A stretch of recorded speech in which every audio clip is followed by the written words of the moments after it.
Welcome to my Pokemon Platinum Hardcore Nuzlocke using only Poison Type Pokemon. As a fanatical enjoyer of the mascot that represents this very channel, it wouldn't be much of a stretch to say that I hold a very special place in my heart for the Poison typing. And while this regional dex is fairly small compared to the others, the designs that we did get are some of the coolest ones to date, and I'm very eager to see what they can do together. Another chapter in our Sinnoh adventures is about to begin. Ruleset is in the description, and other than that, I hope you guys enjoy the series. Let's do this.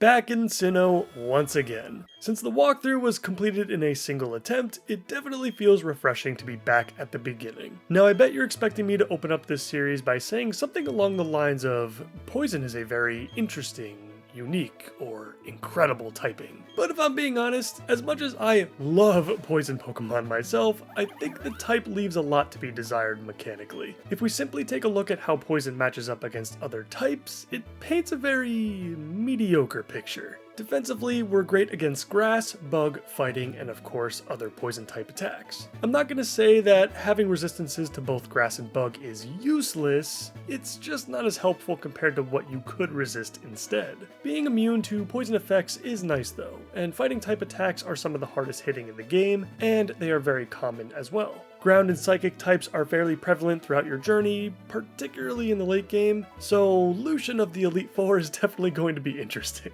Moving on to the other side of combat, if someone walked up to me and told me that Poison was the worst offensive type in the entire series, I would not take issue with that statement. Not only is Poison not very effective against some of the most common typings like Rock and Ground, but most of the damage dealing Poison type moves worth using don't come until much later in the game. And with Grass as literally the only typing we can hit for super effective damage, the most common Pokemon of that type also having the Poison typing, it's not great. To add to the difficulty of this challenge a bit, there are, I believe, only 8 Poison type lines in the entirety of Diamond, Pearl, and Platinum. So let's just say our full team of 6 will remain pretty consistent across the entire series. We're going to get to know these guys very well. Alright, enough overview, let's get into starter selection. As usual, if we are unable to use any of the starters in our run, I always replace one with one of the Pokemon we can actually use. I usually spend a decent amount of time thinking about it, but for this challenge, my choice was pretty easy to make. I have decided to replace Piplup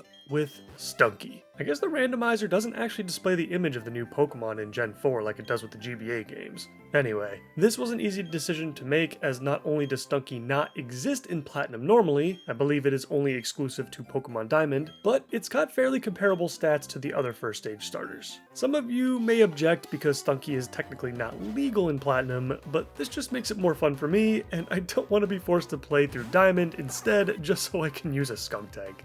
Our battle against Barry went fine. We head over to Sandgem Town to meet up with Lucas and Professor Rowan, the Pokedex is acquired, and we are on our way. I always forget there's an item over here on the beach, although I am almost positive it's an antidote, so I'll just leave it right where it is. And now we enter Route 202 to begin our long road ahead.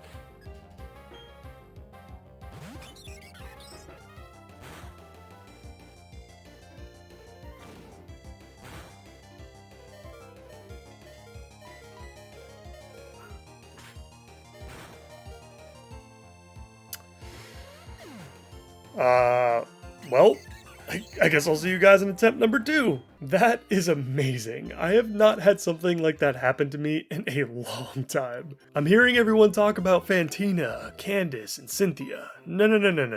Youngster Tristan is the real run killer in Pokemon Platinum. We quickly start up the next attempt, and now it's personal. Quick team review as we go into this. As you will see, our Stunky is not only at full HP this time, but we've also gone up to a whopping level 8 in order to bring this thing down. We hit the Screech on the first turn, huge play for us, Stunky really clutching one out here, and we go for the Scratch on the next turn for massive damage.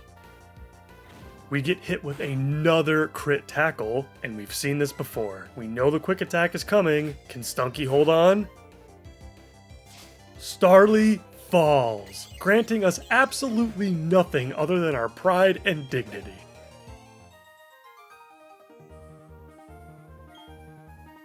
Luckily, the rest of the route went just fine, and we have now reached Jubilife City. Does anyone know if Lucas and Dawn have different themes? I don't know why, but this sounds slightly different to me for some reason. Our time in Jubilife is fairly short, with the delivery of Barry's package at the trainer school, gathering coupons for the Poketch. I love that you can just mash through these questions since all the answers are the same, and we pick up the Quick Claw to wrap things up. Now, before we head over to Orberg to take on our first gym, we're going to need some more help. We head north to Route 204 first to pick up a few encounters. You'll notice two things. One, it's nighttime to help with the encounter we are going for, and two, we are bypassing the grassy area of the route to pick up our encounter from the Ravaged Path first, in Zubat. We are doing this because Zubat also has a chance to appear in the grassy area right outside, and we definitely do not want to miss the other encounter we can get there. To talk about Zubat for just a second, even though there isn't a whole lot to say, this is easily going to be one of our best encounters of the entire run, especially for the first half of the game, where our encounters will be very limited. The Poison Flying combo is a fantastic defensive typing to have, and will serve us very well in our playthrough. With a solid learn set and an early 3rd stage evolution, I have a distinct feeling that Crobat is going to carry this run for quite a while.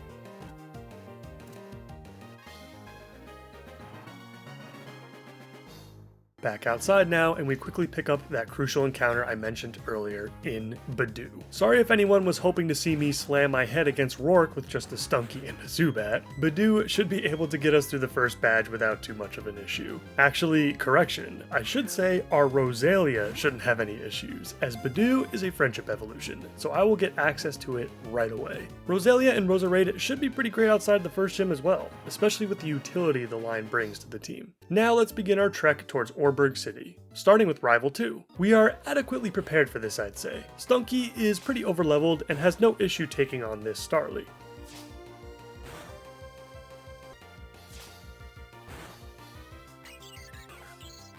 And the incoming Turtwig is handled by our Zubat. Quick note on that Turtwig, by the way, I know the first 2 stages of this line are weak to poison type attacks. Not that we're really going to have many of those anyway, but I figured once Barry gets his hands on Torterra that it could potentially pose the biggest threat towards our team. We'll see how the future fights play out. The rest of the route ain't too bad, although I do find my blood pressure rising just a little bit whenever I take on a wild Kricketot. The bide scares me, okay? After entering Orberg Gate and picking up Rock Smash, we have reached our first major gym town. We take care of our usual business, free Super Potion, hard scale, love to see it. And as we enter Orberg Mine, our first evolution of the playthrough has already graced us with his presence.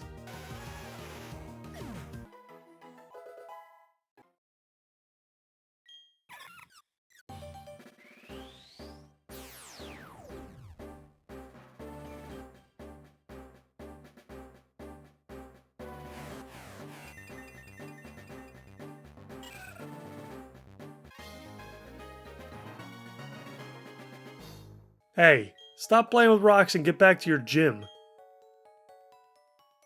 Damn, I can't believe we're at Rourke already. I'm so used to the walkthrough pacing, but I guess it makes sense that this series would move a bit faster. I don't think we need a team review for this one. We all know where this is going.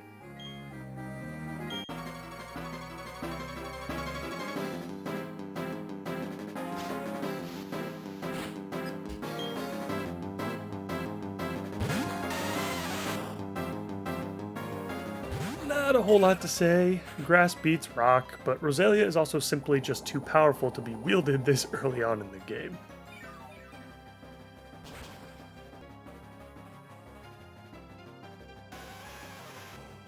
Geodude and Onix go down easily.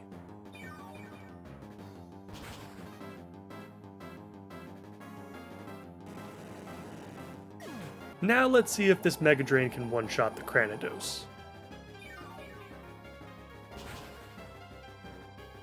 And to my surprise, it actually didn't. Luckily, we only get hit with a useless Leer, but I'm actually kind of curious to know how much a headbutt would have dealt to us in that situation. I wouldn't be surprised if a crit would have taken us out there. With one more Mega Drain, Rourke goes down, and the first badge of the run is ours.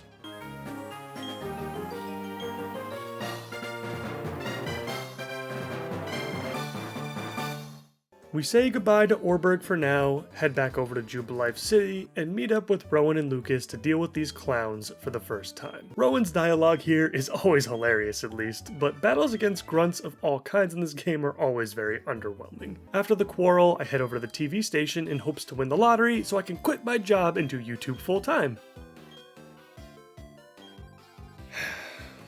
Someday.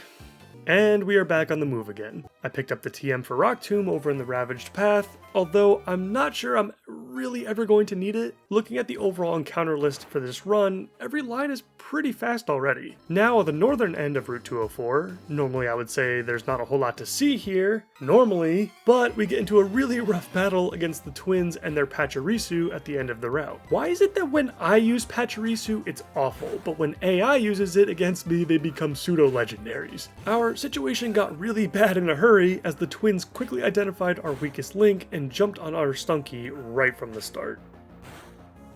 I switched into Zubat to help mitigate some of the damage, but Roselia was just not dealing enough damage to help us get out of this in a hurry. Zubat gets pummeled immediately upon switching in.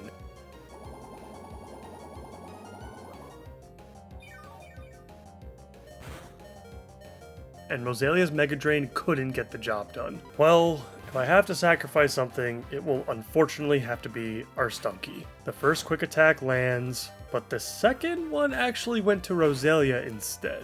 I don't think it's gonna matter though, unless this AI for some insane reason wants to continue to hit Roselia. What is happening? Please do it again.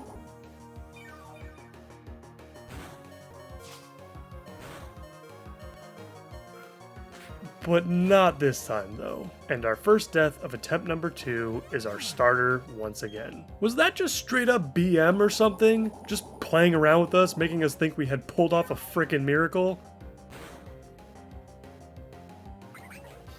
Well, even though it's still kinda early, I'm going to see how far we can take this thing. Stunky doesn't even really become much of a factor until much later in the game anyway, so in the meantime, I think we'll be okay. As we enter the pleasant vibes of Floroma Town, our first order of business is to bury the fallen. Sorry buddy, I'm sure we'll see each other again soon. This town is pretty sweet. The overall theme is great, and it kind of feels like an evolution of the Pretty Petal Flower Shop and that whole area of Route 104 in Hoenn. We've got some incredible pickups here as well with the TM for Pluck, a very powerful early game move that allows us to eat the opposing Pokemon's berry. And speaking of berries, we can pick up our first ones right outside the flower shop. We can also pick up a random berry each day from this lady here. Rost Berry isn't so great, but hey, it's free I guess. And now it's time to press forward by heading towards the Valley Windworks. Chesto berries are always good, and grown adults kidnapping dads to use them for science is never good. So let's sort that out. After quickly beating up the grunt at Valley Windworks, and then providing the same treatment to those stealing honey over in Floroma Meadow, we go through a pretty meaty grinding session over on Route 204 to prepare ourselves for our next major fight, Mars. Let's get into a quick team review. The assignments are very simple. Zubat is going to take the opposing Zubat out with a couple of plucks and wing attacks. And Roselia is going to deal with Purugly. Zubat will not be able to use Pluck on Purugly as the incoming fake out will most certainly deal too much damage for us to risk anything. But despite the Citrus Berry remaining intact on Mars's ace, Roselia should do quite well with Mega Drain, and you'll see why in just a moment. Let's see if we can handle one of the early run killers with just 2 Pokemon.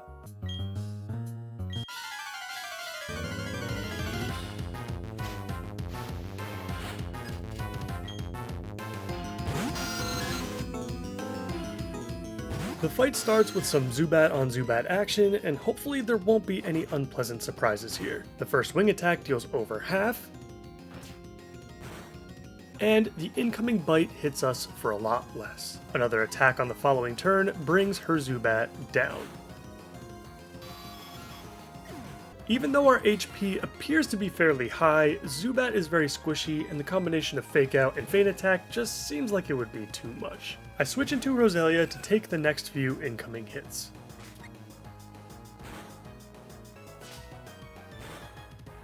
bringing us down to about half. But take notice here of how much damage this Mega Drain deals. Perugly is considered difficult at this stage in the game primarily because of how fast and tanky it is this early. But that's because the most common counters to it are often physical based threats such as Geodude or Onix, or even something like Machop for example. But Perugly actually has a pretty terrible special defense stat, which opens the door for us not only to dish out some powerful hits, but to heal a lot of the incoming damage back as well. After the Citrus Berry pops, Roselia takes one last hit from Scratch, and then we go for the kill.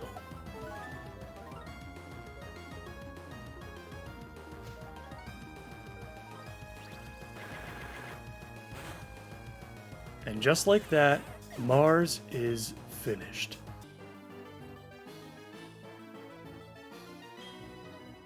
Taking down Mars with only 2 Pokemon is pretty awesome, but so is reuniting a little girl with her father. Our next destination is the wonderful Eterna Forest. The small southern section of Route 205 didn't give us any problems as we made sure both of our remaining Pokemon were very adequately leveled to deal with Mars earlier. We did avoid the first trainer on the route specifically though, so we don't have to deal with Ponyta. Otherwise, yeah, these Geodudes are whatever. Roselia gets plucked in 2 pieces, and this Machop suffers a similar fate. I do like this rest house at the end though. It's definitely convenient, especially if you're planning on making future trips to the forest without Cheryl. Although, at the same time, it's not like Floroma Town is really that far away, and neither is Eterna City, I guess. But now it is time to enter the enchanting Eterna Forest once again. Hello, Cheryl. Nice to see you again. You know, I don't think I've ever stopped to talk to her in the overworld. I'm curious.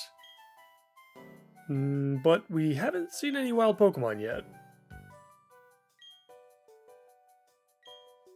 We also have not battled together yet either? Wait, is Cheryl from the future? You'll notice that I have made it daytime for the time being, and this is so we can obtain our next encounter in Wurmple. We will need a Wurmple that will evolve into Dustox specifically, which I'm always fairly happy to include on any of our teams. Luckily, we actually found a Cascoon instead, which is perfect. Dustox is not as useful in these games as it is in the Hoenn region, but in a run where I don't exactly have many options to choose from, we'll definitely still get some use out of our old friend for sure.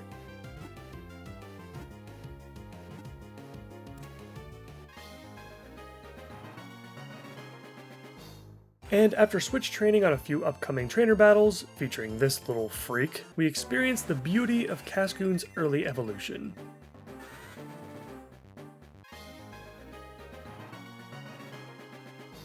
A few more battles and a couple of item pickups later, we have already reached the end of the forest, and we are now rewarded with the Soothe Bell. I am very happy that this item comes so much sooner now in Platinum than it did in Diamond and Pearl, and we will really need it for our Zubat in a little bit. Can anyone think of another example of a Pokemon game that has a similar route layout / structure to that of the Generation 4 games? I've never seen Game Freak do this again, where they would have the same route separated by another route or area in between. I have very mixed feelings about it from a Nuzlocking perspective. Like, I do think it's kind of cool and unique to have different Pokemon spawn in different areas of the same route, but at the same time, it can sometimes be inconvenient to delay a potentially useful encounter, only to maybe get something slightly better later on. Route 205 isn't really affected by this too much, because you don't really spend that much time in Eterna Forest. But with Route 211 on the other hand, you gain access to the western portion right around this time, the second badge, but you won't have access to the eastern part until after the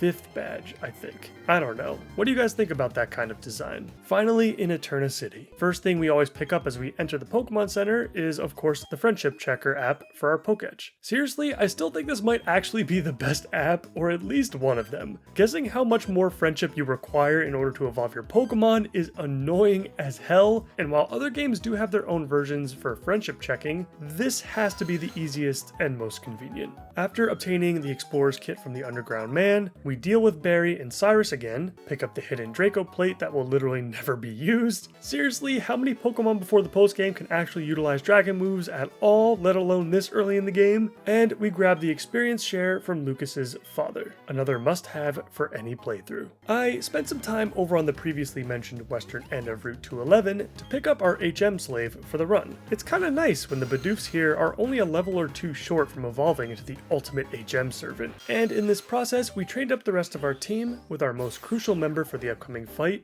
finally evolving.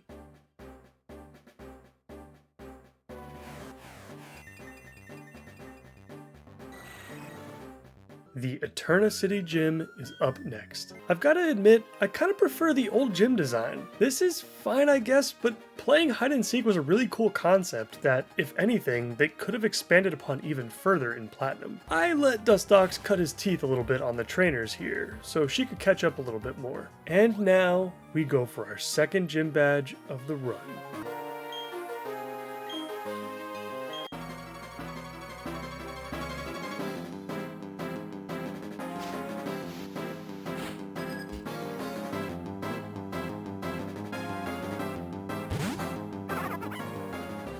Gardenia opens up with Turtwig, and we'll be going for a sweep with our Golbat. Turtwig can be a pain in the butt sometimes if it doesn't go down in a single hit. If Reflect goes up, it can definitely cause some problems for your team when going into her next Pokemon. Luckily, a single Pluck was all that was needed here, and Cherrim comes out next. Let's see if we can keep this thing going.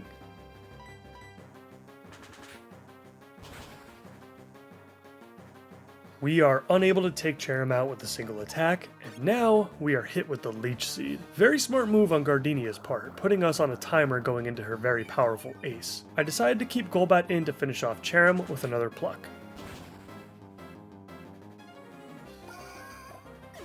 The good news for us at least is that Golbat quad resists Roserade's most powerful attacks, so I should be able to keep him in to play for a little bit longer. Plus, with another Pluck coming out, we are also going to nab that Citrus Berry that it was holding, healing us back up to full. Gardenia opts for the Stun Spore to try to slow us down, but what she doesn't know about is this Cherry Berry to heal the paralysis. Pluck is just so overpowered. It's one of the few ways a Pokemon can use two completely different berries within the same battle. With one final strike, Gardenia falls, rewarding us with the second gym badge of the run.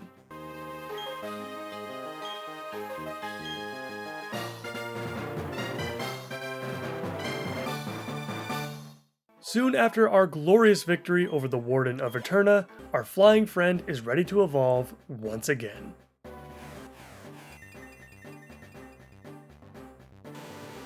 This thing is going to carry us so hard. Now that we can use the HM for Cut, we pick up the TM for Thief and head into the Team Galactic building to take on another huge obstacle. Even with a Crobat, Jupiter is no joke.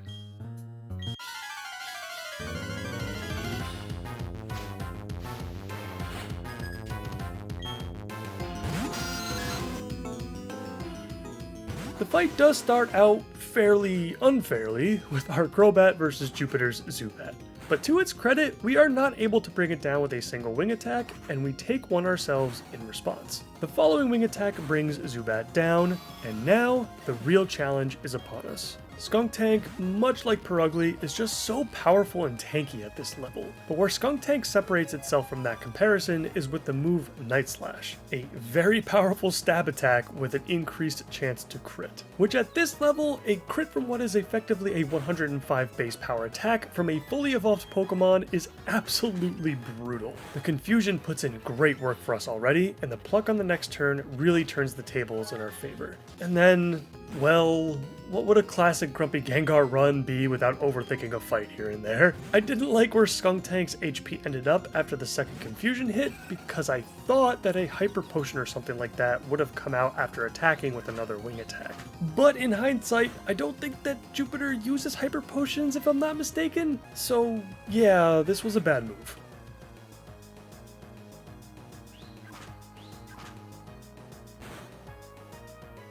Dustox is in now, and I risk the crit to go for a Gust to hopefully put Skunktank's HP in range of Crobat's Pluck. Dustox survives, and we get the attack off. I switch back into Crobat to take the incoming Night Slash.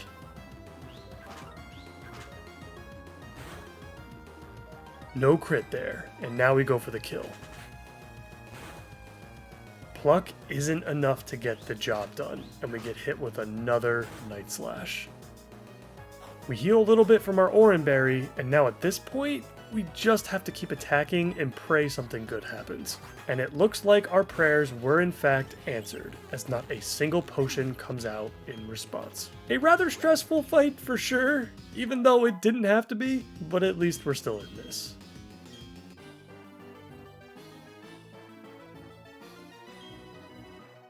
Clefairies from space, so hand it over? Yeah, I mean, I don't see anything wrong with that logic. After healing up our party, we head over to the bike man's house to receive our reward for defeating Jupiter. But not before Cynthia forcefully adds an unwanted egg into our bags. I'm sure Cynthia will be totally fine with this. Oh, okay, never mind. I guess I have to stick you in the graveyard instead. Let's keep the excitement going with a real encounter, and I'm sure you guys are just as excited for this one as I am. There's our boy. And unlike our trait evolution restrictions we had in place for the walkthrough, we will 1000% have Gengar for this run. For anyone that doesn't know how trait evolutions work for emulators, the randomizer program gives you the option to have them evolve at specific levels or while holding specific items. In the case of the Ghastly line, Haunter will evolve into Gengar at level 37, which just happens to be Crasher Wake's level cap as the 5th gym leader in Platinum. While our Crobat is going to carry us into the mid-game, Gengar is going to be a monster in the late game. I love me some Old Chateau. And what's not to love? You've got rare candies, the Dread Plate for some extra dark type damage, and even the TM for substitute. Probably won't use it, but still pretty crazy you can pick that up right here. Alright, I've had a sufficient fill of Haunted Mansions for now. Let's move on to Route 206, just south of Eterna City. But before we do, we have to pick up our token Big Tree of the run. Yes, this is the silly tradition I have chosen for all Platinum runs moving forward. And yeah, I suppose picking up the TM for Brick Break back over an Orbird Gate is also pretty helpful. Now let's go over Route 206, as there are a few important pickups to mention. The hikers were not an issue for our Roselia, and after the one on the northern end of the route is defeated, we are rewarded with the first helpful pickup in the Poison Barb. We won't be able to utilize it well for the time being, as poison moves are pretty uncommon until much later, but a 20% boost to poison type attacks could certainly come in handy down the road. And with that now in our possession, it's time to trek through the hidden section of Wayward Cave. I don't know about you guys, but I completely skipped over this area during my first run through Platinum. I guess that's what I get for skipping through the hiker's dialogue. This place is awesome. It comes with a Max Ether, a Grip Claw, a rare candy, and of course, the ultimate reward. The TM for Earthquake. I am still convinced that you cannot obtain Earthquake sooner in any other game, even in the later generations. Definitely going to want to utilize this when the opportunity comes. We are now moving on to Route 207 to take on some really tough early trainers, starting with a double battle against Camper Anthony and Picnicker Lauren. This fight became very awkward right from the start, and I really wish I had Crobat in instead of Dustox here. Upon switching in, we get hit with a charm, which is kinda scaring me a little bit.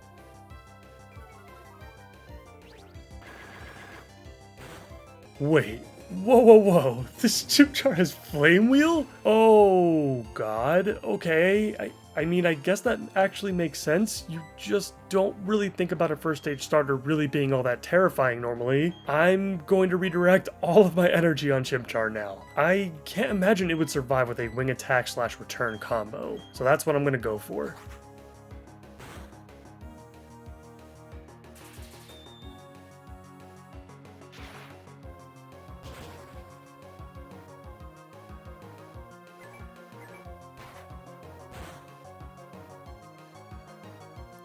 Pikachu!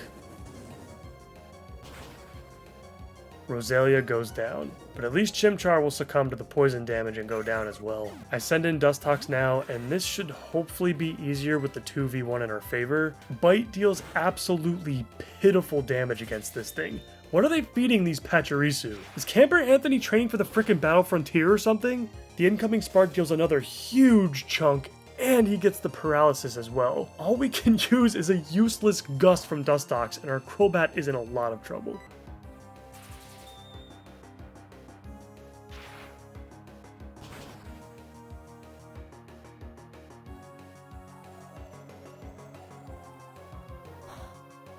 I switch into Ghastly to see if he can do something here, but the Spark is just hitting way too hard. We need a crit or a Confusion proc to go our way here.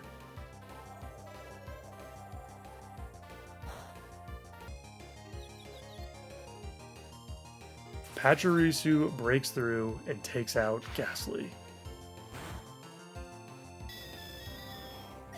These gusts are making me want to cry, I swear. I sent in Crobat again, and yeah.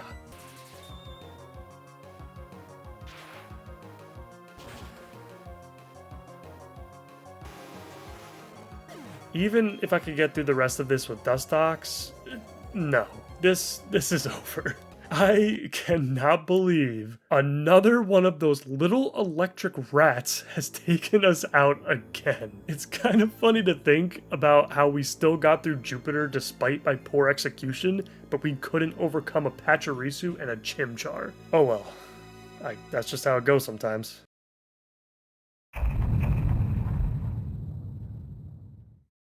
I should probably explain what happened. We will be continuing our journey from Route 207 in a brand new attempt, but not before we do a quick update on how we got all the way back to this point at the end of the last episode, which was also 2 attempts ago. In attempt number 3, I simply lost Zubat super early on to a bit of grinding on random Pokemon before I moved into Floroma Town, so I just decided to reset. I can live without Stunky, but I cannot succeed without Crobat for this run. In attempt number 4, guess what? Yeah, I wiped those Pachirisu again. The goddamn twins. So anyway, that is how we ended up here with attempt number 5. Not much to update based on the Pokemon themselves. The natures actually weren't all that different or impactful at least. We did have a close call against Jupiter, but otherwise everything else went fine. And we actually won the lottery. I still can't retire early though, but I guess an Ultra Ball is just fine. Now let's get back to our regularly scheduled program, and let's start with our revenge on the picnicking couple. And what I really mean by that is, let's play it safe and target each trainer individually. Crobat doesn't run into any significant issues against Chimchar and Camper Anthony,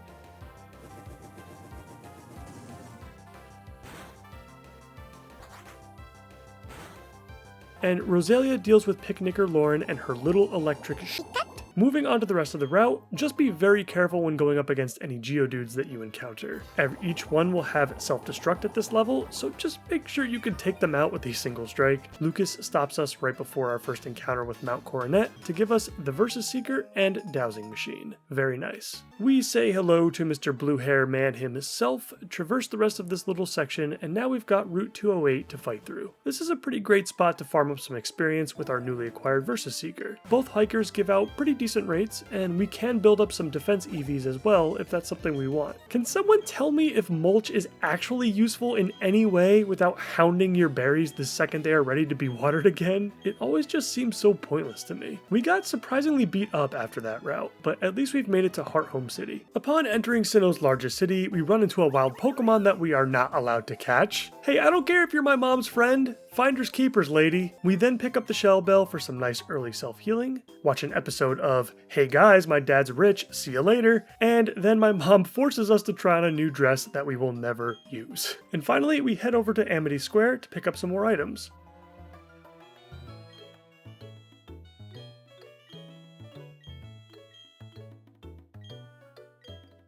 What the hell do you mean my Pokemon aren't cute enough? You look into Dustox's many eyes and tell him he's ugly. This actually kinda sucks because now we won't have access to the Amulet Coin, the TM for Attract, or the Spooky Plate either. Let's just move on. After a quick training session on those hikers from Route 208, it's time for Fantina and gym number 3. I don't think I commented on it during the walkthrough, but I really love what they've done with this gym layout. If I remember correctly, there was literally nothing to it back in Diamond and Pearl, so it's nice to see a new puzzle and aesthetic. But with the puzzle and trainers now taken care of, it's time for another tough encounter. Let's see how our poison types fare against the notorious Fantina.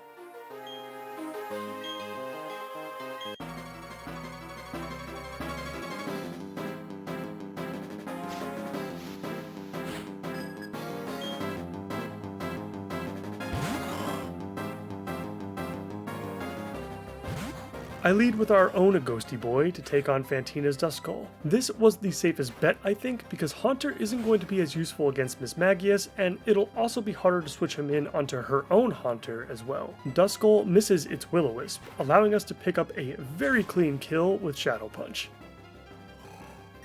And now here comes the fun part. The biggest obstacle this Mismagius poses for us is its psychic coverage with Psybeam, and this is where our only dark type will actually come in handy. Stunky can actually be useful here even if it doesn't deal any damage. The Shadow Ball comes in instead, but luckily we resist that one as well. And then after thinking about it for a bit, I decided to actually keep Stunky in and take one more chance on Poison Gas. The thing is, Mismagius can only hit us with another Shadow Ball, and it won't kill without another crit. As I mentioned earlier in the episode, I can afford to lose Stunky if I absolutely have to.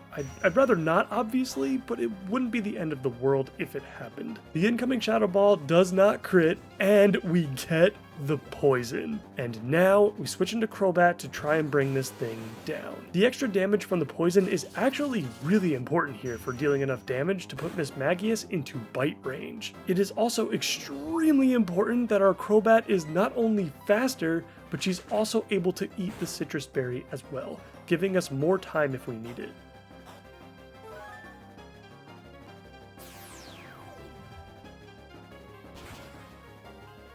Fantina goes for the super potion, but it should be only a matter of time now before we come out victorious.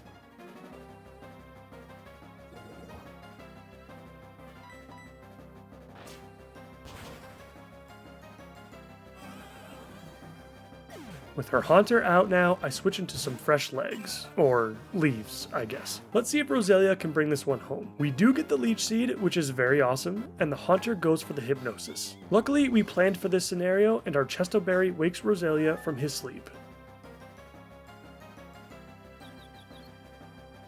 And we hit Haunter with the Stun Spore in response. After a few life-stealing turns, Haunter falls along with Fantina.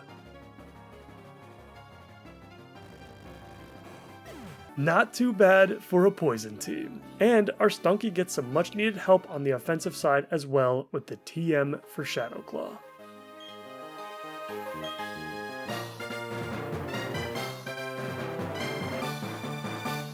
Straight from one boss to another, it's time to take on our rival again as we look to move towards Route 209 and Solacian Town. Let's see if he'll give us more problems this time.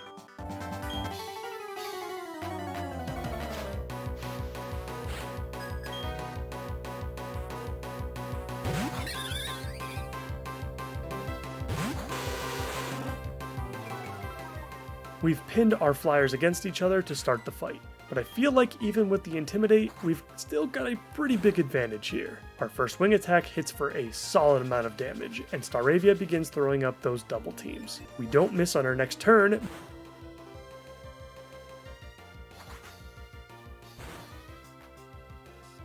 but we do get smacked with a crit wing attack in response. Another wing attack brings Staravia down, but we've took a pretty big blow there, which might make it more difficult to utilize Crobat for the remainder of the fight. Weasel comes in now, so I switch into Roselia. But not before we get hit with a Pursuit. That is always a terrifying experience. Luckily, I don't believe a crit would have taken us out there, and Roselia is going to have a very easy time against the cute little otter.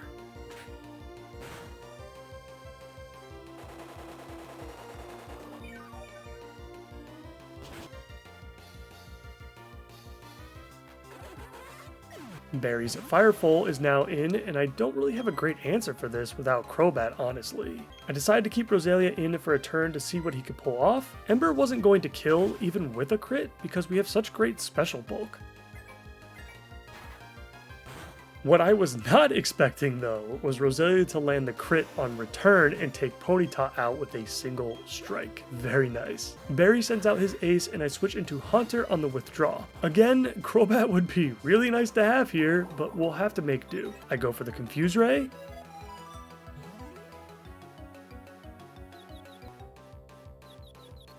and Grotle does hurt itself on the first turn of Confusion. I then switch into Dustox to bring this one home. Grotle continues to go for withdraws, which won't affect our gusts at all, and we are fairly tanky as well, so we should be able to hold our ground.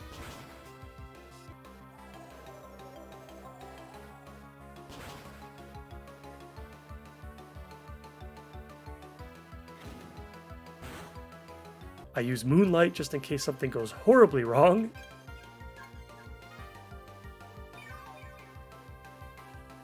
and eventually, Grotto falls to our onslaught of wind. Another rival fight completed.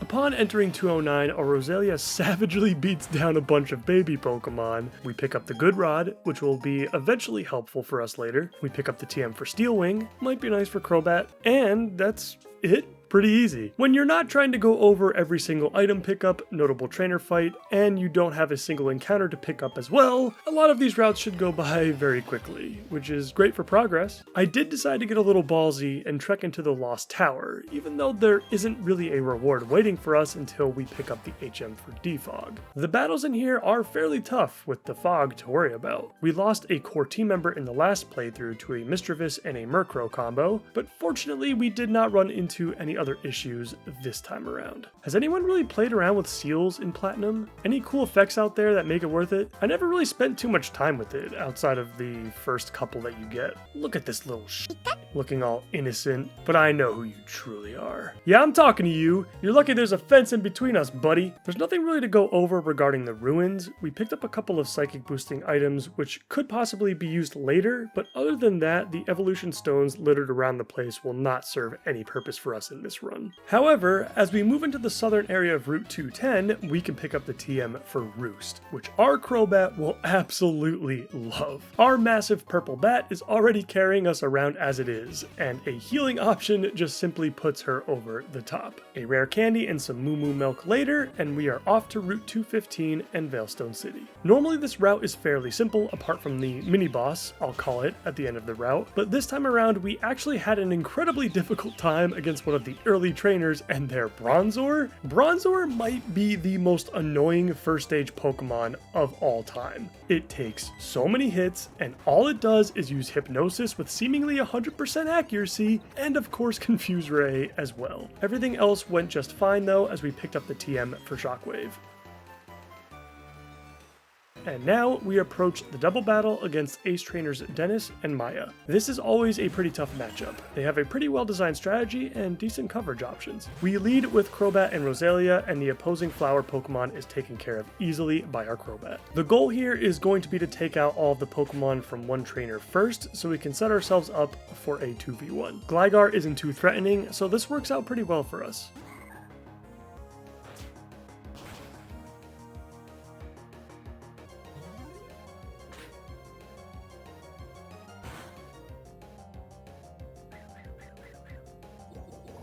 Lickitung is very tanky, which is why we had opted to set up Toxic Spikes earlier in the fight.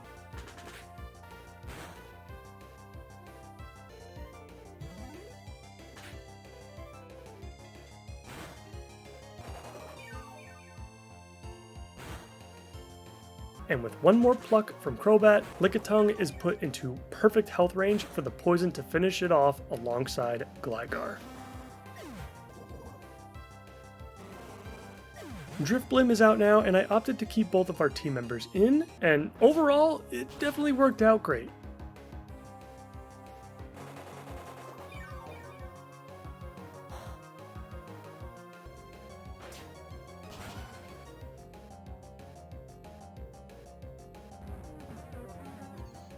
With Buizel bringing up the rear, this fight is over. We made it look easy this time around, but trust me, these guys can be a handful if you're not prepared. And as the Ace Trainers fall, we say goodbye to Route 215 and hello to Veilstone City. We've got our usual pillaging of items here, with a hidden vitamin to help with our special attack, a star piece for some extra cash, a rare candy, and a couple of PP ups. Can't forget about our precious lava cookies either in the department store basement, some nice utility-based options from the TM corner, and what would a trip to Veilstone be without a clown giving out free containers to children to use for gambling. I love this city.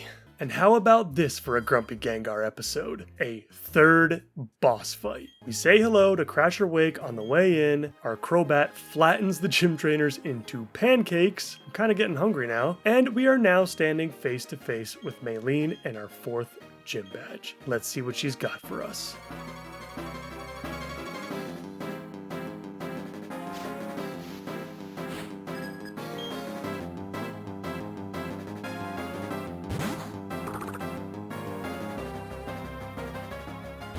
I lead with Roselia to conserve our Crobat for the real challenge coming up ahead. Unfortunately, things start to take a turn almost immediately. The fake out hits us for a lot, and we're slower, which was unexpected. The incoming confusion melts our HP away, and we get hit with the status effect on top of that. Can we at least get one attack off here? Thankfully we do, as the Giga Drain connects for a large chunk of damage, and we heal back a ton from not only the attack, but the equipped Shell Bell as well. Things are already kinda looking rough for us. Since we are slower, I don't think there's a reason to switch into anything else here, so I kept Roselia in and hoped for the best.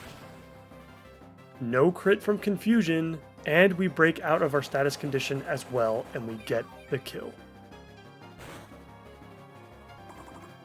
With Machoke now in, I had to think about my next move for a moment, and ultimately I decided to keep Roselia in for this one. I definitely know we're faster this time around, and another Giga Drain should not only hit for a decent amount, but we should be able to heal a lot of our currently missing health back. After the attack, Machoke hits us with a strength in response. A third crit avoided in a row, but at least Roselia was able to put a ton of work in on Maylene already. I switch into Haunter next, anticipating another strength, giving us a free switch. The Confuse Ray comes out now to try and slow it down, but Machoke breaks through and hits us with Rock Tomb, lowering our speed as a result. I give Dustox a go at this now, and Machoke is able to break through again to set up a Focus Energy, which always puts my mind at ease. Kidding.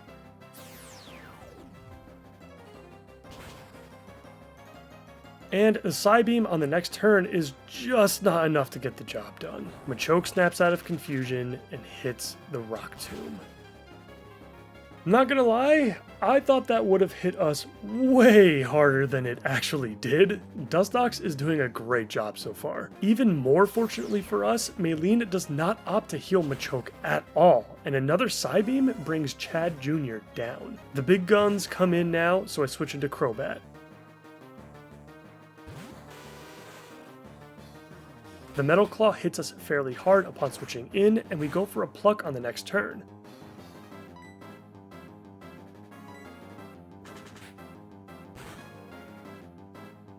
And I literally forget this every time I play this game. How does this Lucario not have a Citrus Berry? This complicates things greatly for us, and I was not expecting this at all. We go for another few Roosts to try to bring our health back to full. Ideally, it would be great if Lucario misses one of its attacks, and that is exactly what I try to go for here. I continue to spam Roost, just hoping that one of these attacks will miss. Of course, none of them do, so eventually I decide to just go for it at full health, and so another Pluck brings Lucario down to about 1/4 HP.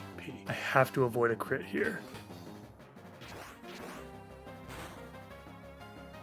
And I do, but is Lucario in healing range? Apparently not, which seems very strange to me. She didn't use a single potion against us, even given the opportunity to do so multiple times. I'll have to make note of that for future playthroughs. Maylene just doesn't do healing apparently. In any case, we made it out alive, and with the 4th badge of the run in hand. You may not realize it just yet, but that 4th gym badge is going to catapult the overall power level of our team. Not only are we going to get a couple of evolutions just in time for Crasher Wake's level cap, but we've got some pretty incredible new encounters lined up as well. And just as the series has gone so far, we've got a lot to cover in this episode, so let's get into it. We start off by getting Lucas's Pokedex back from Team Galactic, and in the process we obtain the HM for Fly, which always feels awesome. Game Freak did a really good job with the pacing in Platinum in my opinion. The western side of Sinnoh is interconnected fairly well, making it easy to backtrack through routes such as Route 206 for example. It's much more difficult to traverse the region as a whole on foot once you access the eastern side, so it's nice that Fly appears in Veilstone, which is pretty much at the exact point in the game where backtracking would become really cumbersome. With our little side mission out of the way, it's time to move on. I did fly back to Hearthome City just to see if it was was possible to access Route 212 at this point, back in Diamond and Pearl, you could easily get to Pastoria before Veilstone, since you could do gyms number 4 and 5 in any order. So I was just wondering if Pastoria would be accessible from the other side in Platinum. And it isn't. I was just curious though. Let's move on to Route 214. Biggest highlight here for me is obtaining our first Citrus Berry, and we'll want to make sure we multiply those as the playthrough progresses. This route can also be another nice grinding spot using the Versus Seeker. The trainers here have a lot of fully evolved Pokemon, but the Pokemon themselves are either on the weaker side, sorry to call you out here Tropius, or in the case of Collector Douglas for example, some of these Pokemon have fairly weak movesets overall, so we should be able to train fairly safely. We pick up the Razor Fang to give one of our Pokemon a chance to flinch on every attack, and the TM for Dig in the Ruin Maniac's Cave. Moving through the Valor Lakefront, we end up on the grounds of the Hotel Grand Lake, most commonly labeled as more of a backtracking section, where most of the solid pickups here will come after we get the HM for Rock Climb. We did decide to take on some of the battles in the restaurant, which were not too challenging this time around, but it's still fun. And as we continue south, we end up on the sandy beaches of Route 213. I feel like that old guy with the metal detector just walking around looking for treasure. I decided to avoid the fishermen using the Gyarados this time around. We still don't have a solid answer for it, but don't worry, we will very soon. And the TM for Aerial Ace caps off our journey to Pastoria. I love this city so much. But now it's time to get serious, so we'll start by pretending to be one of our next encounters.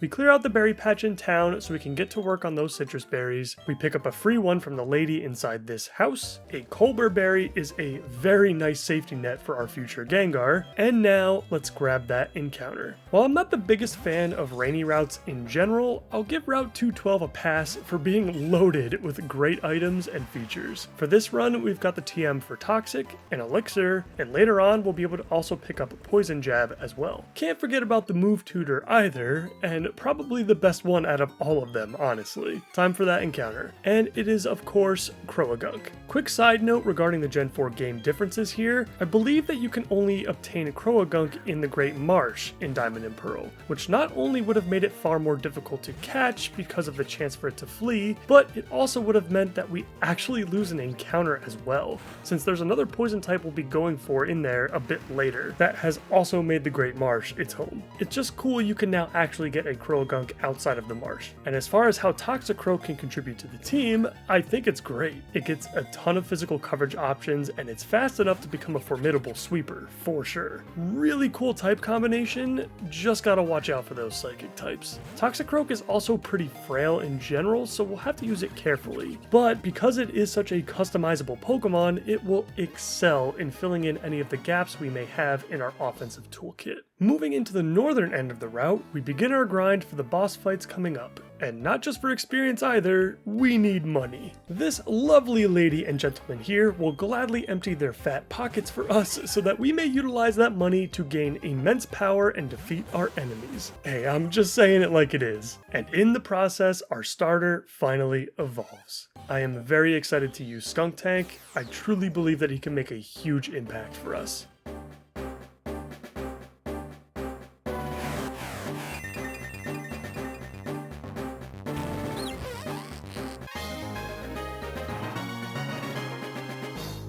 And from one big evolution to the biggest of them all, it's about damn time your boy get in the ring himself and start wreaking havoc. Crobat caused a lot of damage through the early game, but Sinnoh ain't ready to deal with this.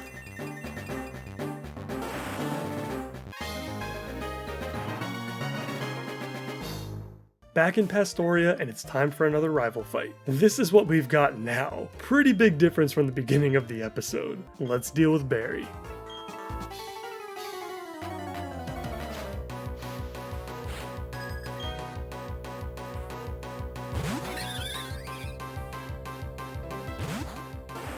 This poor Staravia. Sorry man, I gotta break in this new weapon somehow.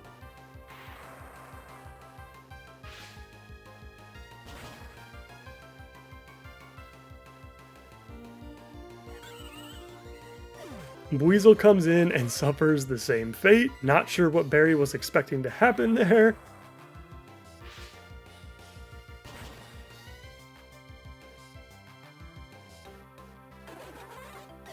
And now with Grottle, I give our Crobat a chance this time, because she didn't have the opportunity in the last encounter we had with our rival.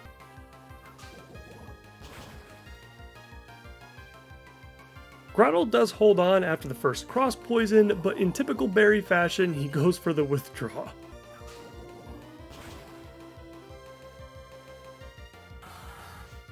And with Ponyta bringing up the rear, I simply keep in Crobat to finish the job with Fly.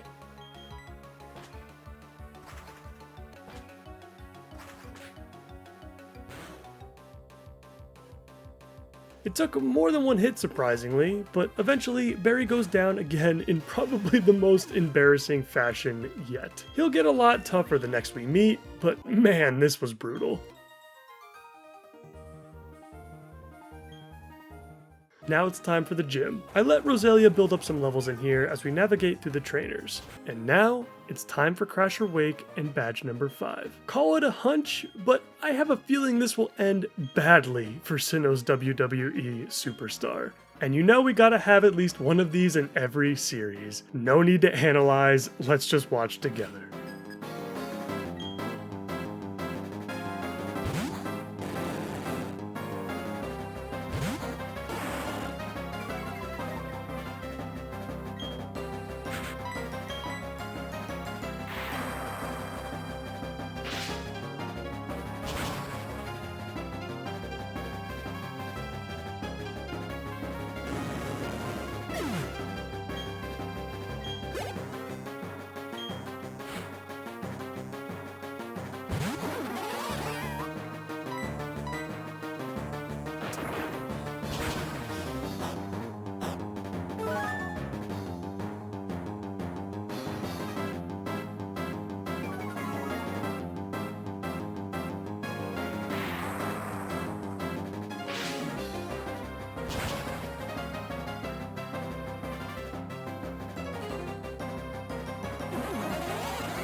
Quagsire falls, and badge number 5 is in our possession.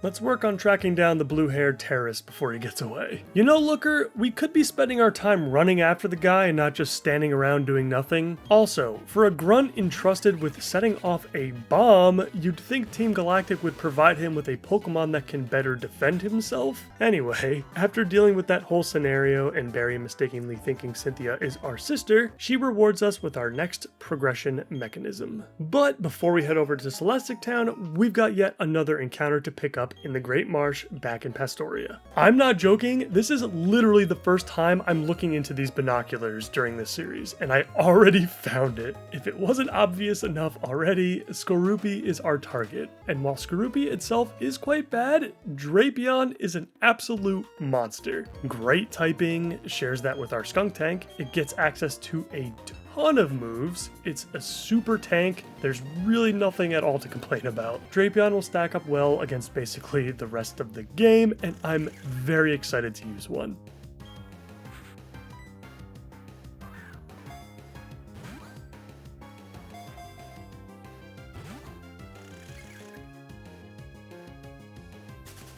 Well, shit. I don't think I've ever had that happen to me yet in any playthrough where I used a Safari Zone encounter. I actually think this is the first time. Okay, so no Drapion then, at least in this attempt. That sucks a lot, but that's just how it goes with these types of encounters sometimes. Does anyone know what the rates are for fleeing in these types of zones? Is it different for each Pokemon? I'm curious to know all of the variables involved in that calculation. Even though we won't have Drapion for this attempt, I still think we can manage with what we have now, and we do have one more very important encounter coming up a little bit later as well. Let's move on.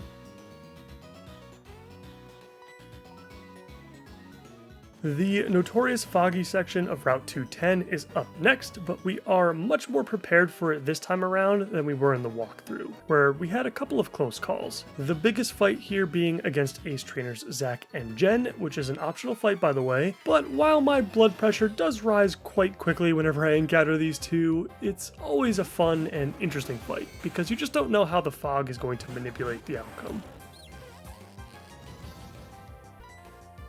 Gengar's Thunderbolt misses right out of the gate, and my heart flutters. Raichu opts for a Thunder Shock instead of a Bolt for some reason. Skuntank prepares for a dig, and Gyarados thankfully misses as well. The Thunderbolt connects on the next turn, and the scariest threat for us has been dealt with.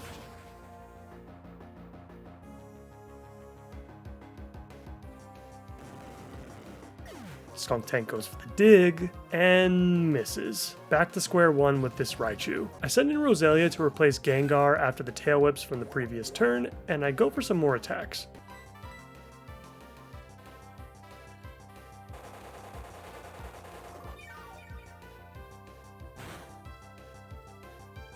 Roselia's Giga Drain does connect, but Skuntank is still held back by the paralysis. I switch him out for Dustox, and this Raichu is just sitting here wagging its tail over and over again. A quick attack does come out with a crit, but Dustox is finally able to end the battle with a decisive Silver Wind. Like I said, stressful, but still a lot of fun to watch.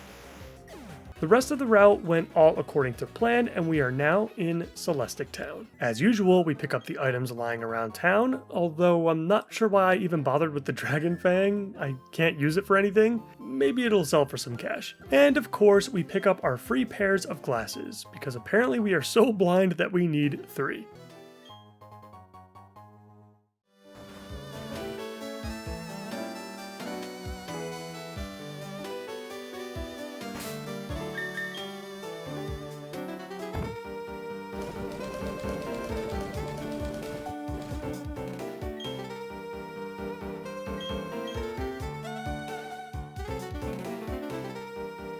Nah, I'm just kidding. I'm going to thoroughly enjoy watching Gengar destroy everything with these. They honestly may be necessary though against some of the later fights, and with such few encounters for the run, I think the use of choice specs here is fine. Let's end this episode with a bang. No, not another bomb, but with our first battle against Team Galactic's Cyrus. Let's break in these choice specs.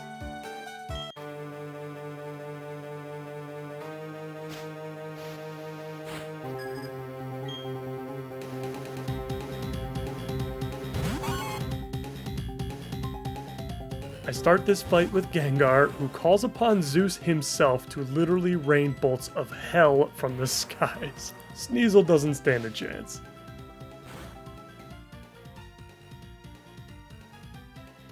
Cyrus, who seems to be completely oblivious to the current situation, sends in his Murkrow next. Gengar looks back at me in astonishment and says, "Is this guy for real?" To which I reply, "I don't know, man, throw another one out there and see what happens."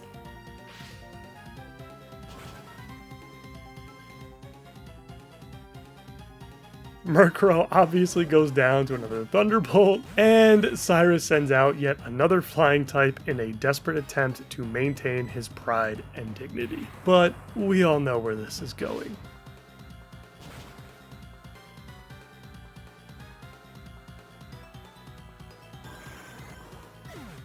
Well, that went well. Maybe a little too well, but that's what choice specs will do for you. After the fight, Cynthia's grandmother gives us the HM for Surf, and for the time being, it would appear that we have built a poison powerhouse. I've started to grow very attached to these guys, and even without Drapion, I hope we can go all the way this time. With the HM for Surf now in hand, it's time for our tour of the Sinnoh region. In my Sinnoh adventures so far, I find that this point in the story tends to be the perfect transition period between the first and second half of the game. It's a good time to backtrack and to pick up a ton of useful items. The Luck Incense in particular is helpful for us in this run since we were unable to obtain the amulet coin from Amity Square. And it's also a good time to complete some side content as well as train up our team for both experience and EVs as well. The TM for Thunderbolt is unfortunately wasted for us because I believe Gengar is the only one that can learn it, and we already invested the money into our own copy before we took on Crasher Awake. The TM for Giga Drain will obviously be going to Rosalia/Roserade at some point, although it would be tempting to assign it to our next encounter as well, but we'll see. And speaking of which, let's get into that encounter right now. Our final encounter for the entire run is none other than the tried and true Tentacool. No matter what type of run or game you are playing, this will always be a fantastic addition to your team.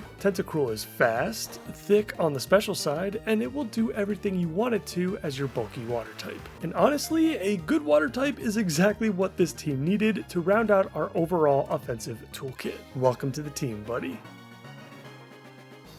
Let's continue our tour of Sinnoh. First up to take care of some of that training I mentioned earlier, and we're looking to max out our Gengar and Tentacool's speed. I think we'll need it against some of the quicker Pokemon we'll encounter later in the game, especially for the League. And after spending some time doing that, we head over to Fuego Ironworks and Floroma Meadow to pick up even more items. The Miracle Seed may be useful for Roserade, and rare candies and PP-ups are always nice. Moving into the Ironworks themselves, we navigate through the classic spinny tiles, pick up the TM for Flamethrower, which again, I'm not sure if anyone can really learn it since I think Skuntank gets it via level up anyway. And finally, we speak to Mr. Fuego to unlock a pretty solid method of obtaining more shards for move tutors. We'll definitely make the trip back here again at some point to turn in more star pieces we collect to maximize our shard inventory. More side areas await as we head over to routes 220 and 221. Nothing special on route 220, the first few trainers proved to be no issue at all, but I did decide to play it safe towards the end of the route against the two swimmers that use a Tentacruel and a Floatzel. We just fought them one at a time. And that is an important aspect of Sinnoh to keep in mind as you play through your own runs. There are certainly many more random trainers in these games that have the potential to take you out, and in my experience, lots of them become especially scary during a double battle situation. I often take them for granted myself, which is very evident just from this playthrough alone. Moving on to Route 221, we've got the TM for X-Scissor and Ace Trainer Jake, which is always a tough fight.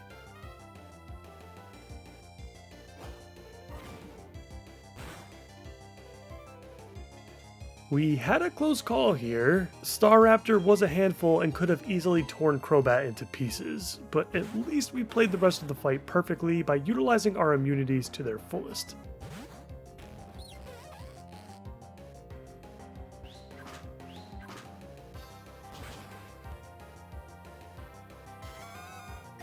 Finally, at the end of the optional route, just past the Pal Park, we reach the house to the north. I'm just gonna call this guy Mr. Sash, because that's really all we're here for. I give our team a quick check to see if all the levels are different before we go through this little grind, and then I begin our resets. And finally, after some time later, we obtained our Focus Sash for the run. Always a great tool to use, especially in the late game. That right there concludes our first major tour of the Sinnoh region. Let's start making our way over to Canalave. Route 218 is normally pretty uneventful. You've got the rare candy at least at the very beginning of the route. You've got a man and his many Gyarados, which are not threatening in the slightest in the presence of Gengar. But with Croagunk soaking up all of the experience leading up to this point, we've finally got our Toxicroak. The speed, damage, and move pool diversity should be fun to play around with, and having our fighting type come online just in time for Byron and Iron Island is a very nice bonus.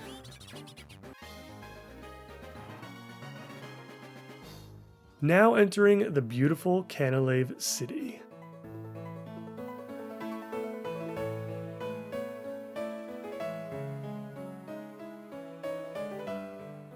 Other than taking a moment to enjoy the music, I once again grabbed the TM for skill swap and still have no idea what I can use it for. Let me know if any of you guys have gotten some good use out of this move. I'd love to use it someday. And now, let's move on to our first major fight of the episode. This is definitely the point in the game where Barry starts to become a little bit more dangerous.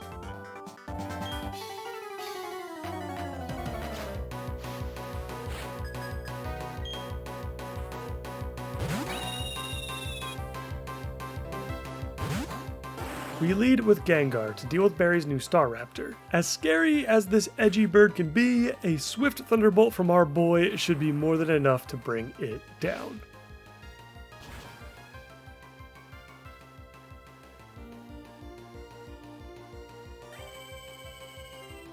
With Torterra now in, we switch into Crobat and we get hit with the Leech Seed.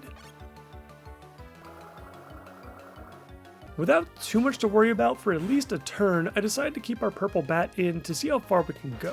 Our cross poison hits for a decent amount, but so does the incoming bite, and the effects of Leech Seed that followed. Looks like I'm gonna have to try something different. I switched into our Toxicroak next to break him in for the first time, and I was able to do this because, as it turns out, this Torterra does not have Earthquake, which I guess would mean that it doesn't have Earthquake in the later fights either? Can someone confirm this? If that's true, that would be horribly misrepresenting the Turtwig line from the rival's perspective. That would be like omitting close combat from Infernape, for example. You just can't do it, especially for major fights like this. Like, come on. After some back and forth, Toxicroak is eventually able to take Torterra down with a few poison jabs. With the amount of damage that our fighting Poison Toad has sustained, we'll have to switch into something else for this Heracross. I was kind of hoping that would be Crobat, but I think it would be too risky at this point. So let's see what Skuntank can do. The Aerial Ace comes in for a moderate amount of damage, and then we respond with Flamethrower.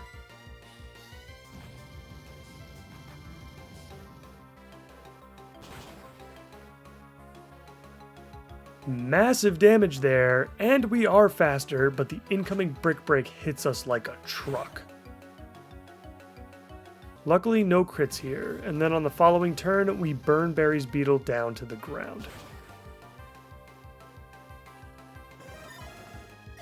With Rapidash in now, we switch over to Gengar to finish this thing off. I chose this over Tentacruel because it seemed likely that we would be dealing with either Takedown or Stomp, both of which can be completely avoided with Gengar. I'm also not worried about the Fire Spin either, which is the only attacking move that Rapidash can actually use here, but as it turns out, it wouldn't have mattered anyway, as a single Shadow Ball is enough to send our rival's mount back to the stables. Floatzel brings up the rear, and since we are locked in with choice specs, we go for one last Shadow Ball to finish the fight off.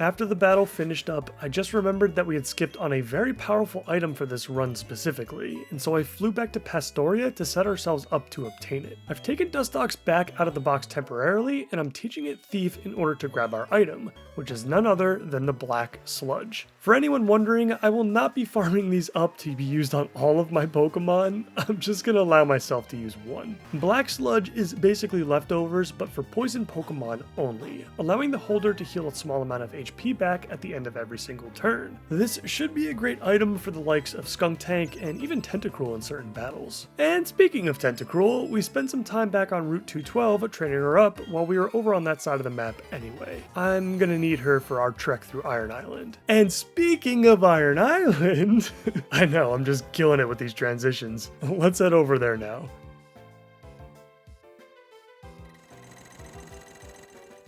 Gotta grab this hidden star piece here for some extra shards later, and randomly obtain the HM for strength from our new buddy, Riley. We continue our training session for Tentacruel by completely wiping out the local wildlife. This is actually going to be nice for some defense EVs as well, so Tentacruel can better take physical hits. And after our training session, we quickly snaked through the first level of the cave and headed down to the next floor to traverse the rest of this place with Riley. I mentioned this in the walkthrough, and I'll mention it again here. In all honesty, you might just be better off choosing to take on these fights alone. As powerful as Riley's Lucario can be offensively, I find that it far too often it goes down during battles in a hurry. I will normally keep this in mind myself, but I do enjoy double battles a lot, so I tend to only incorporate this strategy when I'm really struggling against a specific set of trainers. We had a pretty big advantage here against the Battle Girl and Black Belt, assuming we can take out the Medicham quickly,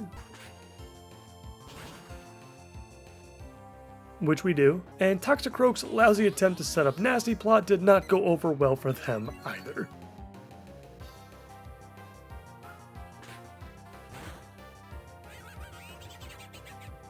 But now we get into Iron Island's boss fight, a mandatory double battle against Ace Trainers Jonah and Brenda. Quick side note on Platinum in general, I love that they added these much tougher trainer fights to the end of a bunch of different routes across the region. It's honestly one of my favorite parts about the game, and I felt like Game Freak did a really nice job with them. Back to the fight, and this is exactly what I was talking about earlier. Riley's Lucario gets kicked in the nuts on the first turn, and right out of the gate, I can tell we're going to end up dealing with a 1v2 at some point very soon. After Lucario puts his family jewels back into place, he smacks Lopunny across the face so hard it actually causes paralysis, which is very fortunate because we are going to need to be faster in order to take Lopunny out on the next turn and avoid another attack like that. Roselia's Giga Drain sucks the life out of Quagsire, and now Staraptor joins the fight. If Lucario wasn't already vulnerable enough, lowering its attack is certainly not helping. I decided to switch into Gengar, hoping that Lucario would go for Lopunny again. But the Ace Trainers decide to take a switch of their own into Medicham. Really heads up move there that you don't normally see from a random trainer. Even though Force Palm isn't really very effective here, Lucario manages to get the paralysis for a second attack in a row. And then Staraptor hits our Gengar with a hefty aerial ace. On the next turn, I go for the Shadow Ball on Medicham.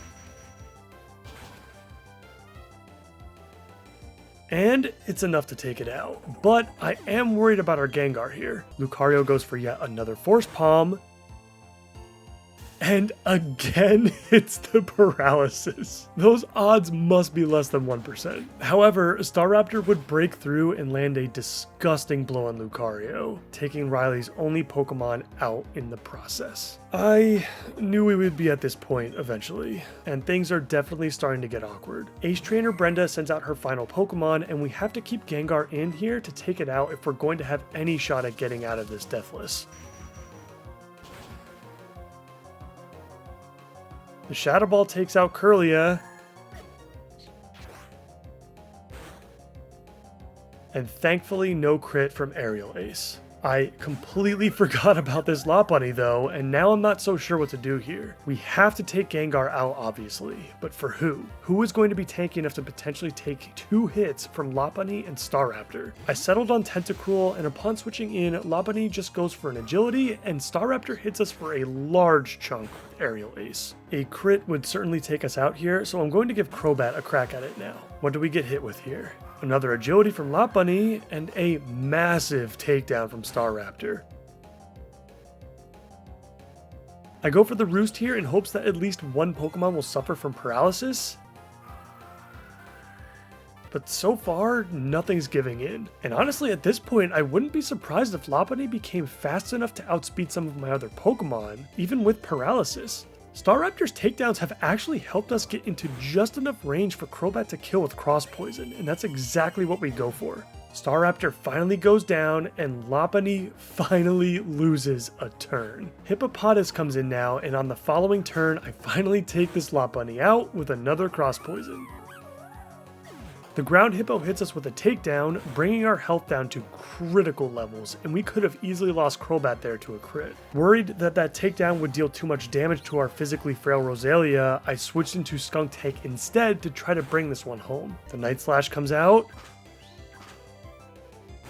and not only did I forget about Hippopotas's big physical body on the defensive side, I also didn't account for its move pool.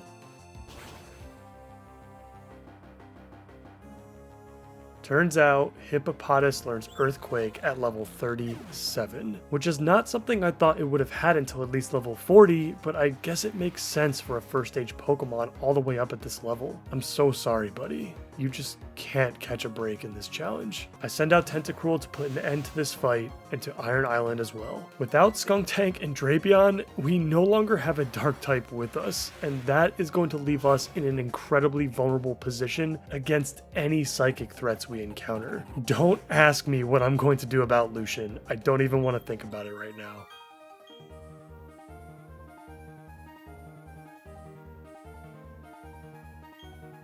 After the fight, we deal with Team Galactic and then part ways with Riley. At least he doesn't force random eggs into our bag like someone else I know. Our ultimate reward for completing Iron Island is the Shiny Stone, so we can now take care of the final evolution for this attempt. Roselia has done well for us. I'm glad he's still with us and can now show us what he's truly capable of.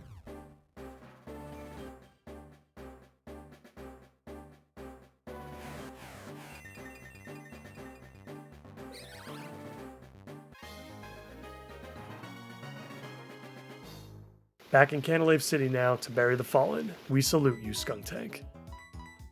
I'm taking Bibarel out for now, as we'll need an HM slave in a little bit anyway, but for all the Dustox lovers out there, myself included, our bug friend is going to see considerably more action now for the rest of the run. So, if you are wondering what late game Dustox looks like, well, we just might find out soon enough. Following the events of Iron Island, we trained up our team just a bit more, and now it's time for Byron. As I battle through the trainers, I can't help but feel a little bit more stressed out about the gym as a whole this time around. I can't explain it. I mean, we have all the tools to get through this, but something just feels a little off. I'm probably just overthinking again. I've got a plan in place. Nothing left to do but execute.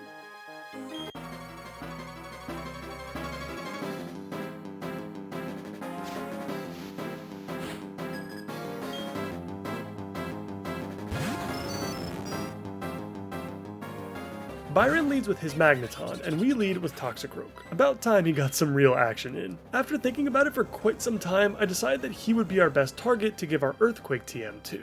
And in this case specifically, Magneton does not stand a chance.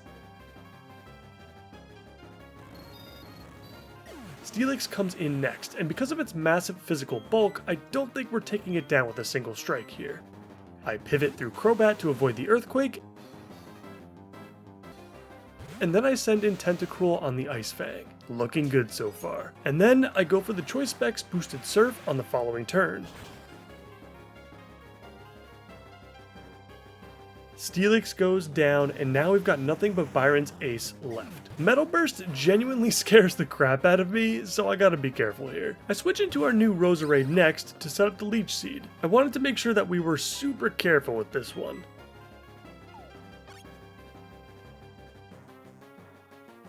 Because the Metal Burst kept coming out, I actually settled on spamming Toxic, fully knowing that it would not affect Bastiodon in any way, but this was helpful in stalling it out long enough to put it into range of Giga Drain. Eventually though, Byron decides to abandon his original plan, and Bastiodon goes for a nasty Stone Edge. Luckily we survive, and after the next Leech Seed, we go for the kill.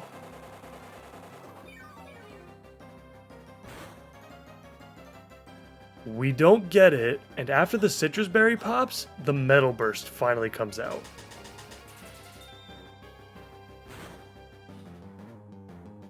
Thankfully, it was not enough to take us out, but I'm not so sure I want to risk something crazy happening to our Roserade here, so I switch into Toxicroak next to bring this one home. The Stone Edge does come out instead, but our fighting type comes in clutch here with the Resistance. Byron does get a full restore, but that just gives us a free turn as a result. 2 Brick Breaks later, and badge number 6 is ours.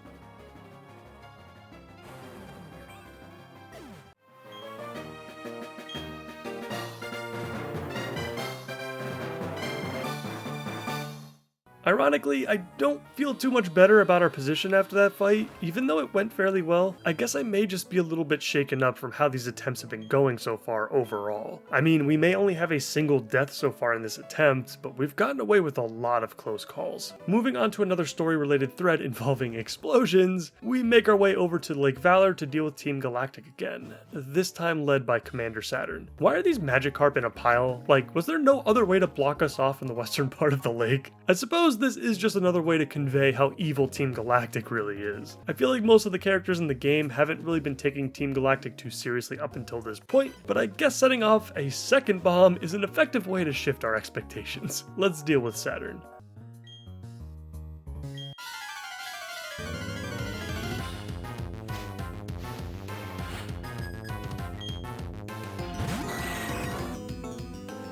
Generally speaking, Saturn tends to not feel anywhere near as threatening as Mars and or Jupiter, despite being the senior quote-unquote commander. I guess that's just because his Pokemon are far more appropriate for their levels, whereas Mars and Jupiter both use final stage evolutions far before they technically evolve. Overall, this fight is fairly straightforward, with Tentacruel taking out Golbat.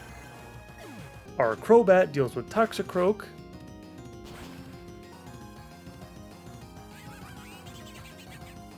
and eventually Saturn's floating dinner plate as well.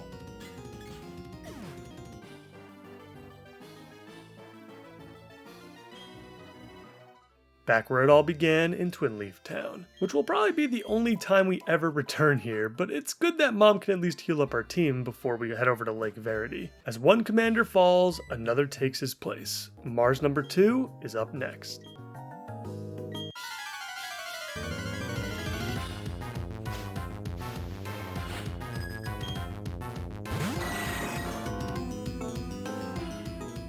We lead with Tentacruel again as we did last time, and the Ice Beam comes out for a ton of damage.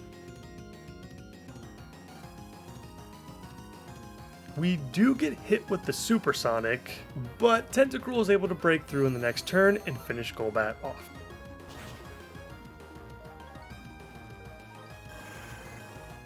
With Bronzor in now, I decided to keep our Jelly in and see how far we can take this.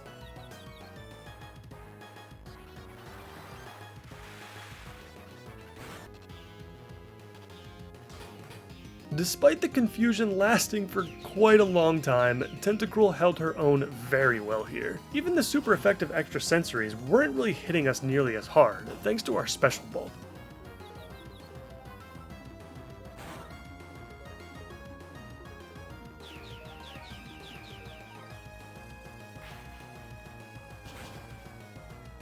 After finally snapping out of confusion, Bronzor goes down to another Surf.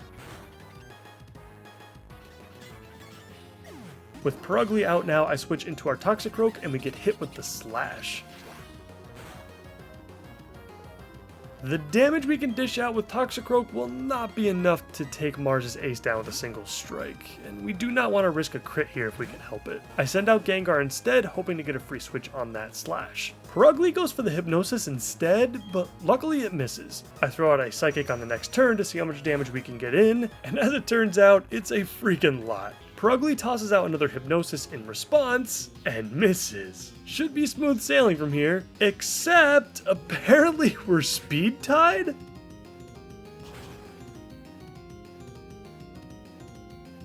And now you understand why this stress hasn't subsided yet? That could have been the end of attempt number 5 right there. Alright, are we awake yet, guys?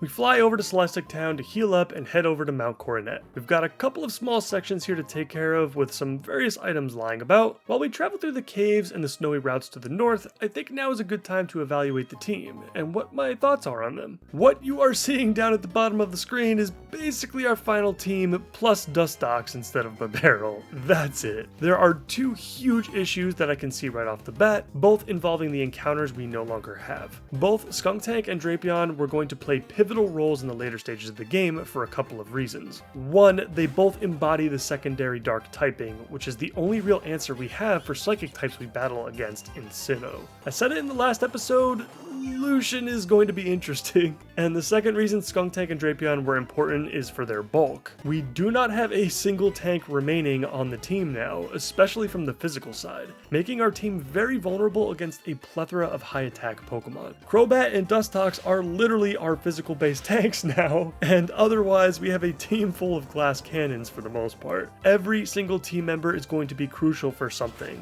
Gengar in particular. We really need him to carry us through a lot of the obstacles obstacles ahead. Nothing too much to comment on regarding the snowy areas this time around. It's important to note that we did utilize the move tutor in Snow Point City to teach synthesis to Roserade. I think self-healing in general is going to be a bit more necessary now that we're down to our final 6. We've had a lot of big fights so far in this episode, but I guess that's just par for the course in a Sinnoh playthrough. Lots of big fights are just packed into the mid to late game transition period. If I had a bad feeling about Byron, you can imagine how I was feeling about Candace. Oh well, no turning back now.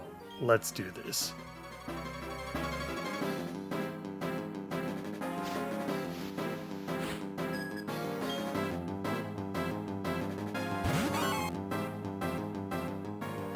The long-awaited return of Dustox is finally upon us, although his job is a very simple one in this case, and that's to set up a light clay boosted light screen, which basically means it'll last for 8 turns. Now I did this not for the Sneasel, but for Candace's future threats, especially Frostlass, as that's what I'm expecting to see after Sneasel goes down. I switch into Toxicroak on the Aerial Ace.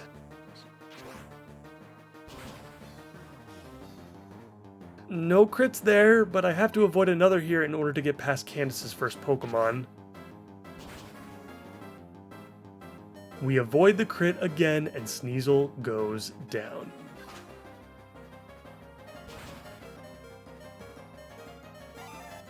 Piloswine comes out instead, probably because her health is so low. Now that I think about it, it literally could have been anyone. And so we switch into Crobat, hoping for the Earthquake. Thankfully, that's exactly what we get, and so at least it was a free switch. Crobat cannot do anything here offensively, obviously, so we switch into Gengar next. Avalanche comes out.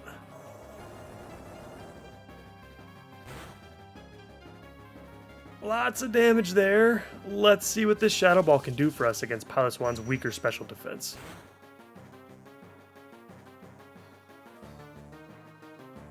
Piloswine falls. And we most certainly needed that if we wanted any chance at all of making it out of this thing alive. Frostlass comes in now, and I am praying we are faster. We aren't, but the double team comes out instead. And Shadow Ball connects. Does anyone know if that's just how her AI works? Like, does Frostlass always go for double team regardless if it sees a kill or not? Because I just refuse to believe that there was any single way that Shadow Ball of Frostlass wouldn't have killed us as well, right? In any case, I am certainly not going to complain about it, and now we've got Abomasnow to deal with. Generally speaking, this is usually one of Candace's easier Pokemon to deal with, but we don't have Drapion or Skuntank anymore for fire coverage, and this thing can actually hit like a freaking truck. I figured Tentacruel would be our best option here for the resistances at least, and I went for the barrier right out of the gate as well to make sure we were as tanky as possible. Ice Beam doesn't deal anywhere near enough damage to get us through this, and the Wood Hammer in response hurts quite a lot. We did give Tentacruel the Black Sludge and Protect combo to get some free health back in between turns, but I think a Wood Hammer crit at this point would surely take us out, and we aren't dealing enough damage to keep up with it anyway. Predicting another Wood Hammer, I switch into Crobat now to bring this one home. But we get hit with the Avalanche?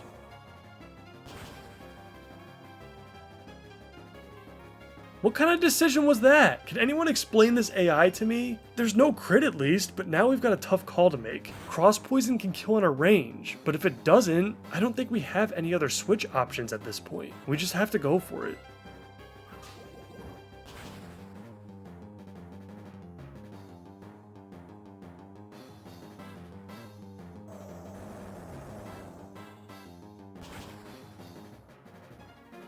And another one falls. Gengar comes in to clean up the rest of the fight, awarding us with our 7th badge of the run.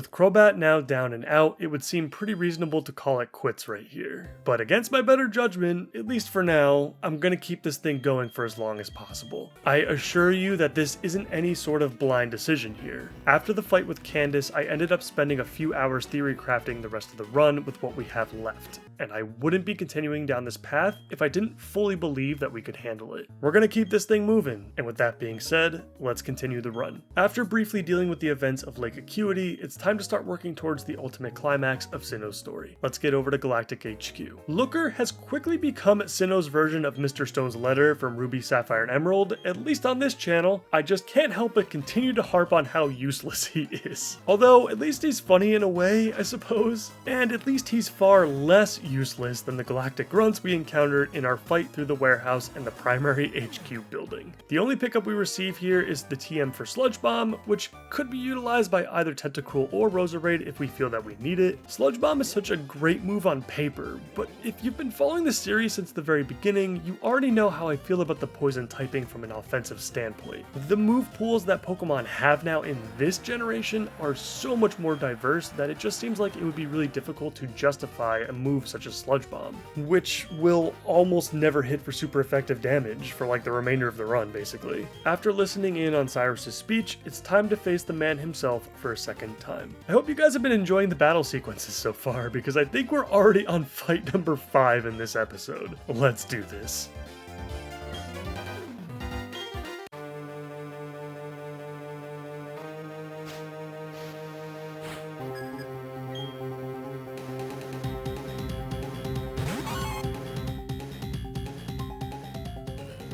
I lead with Gengar to deal with his Sneasel again, as Gengar is the only one left that potentially outspeeds Cyrus's future ace.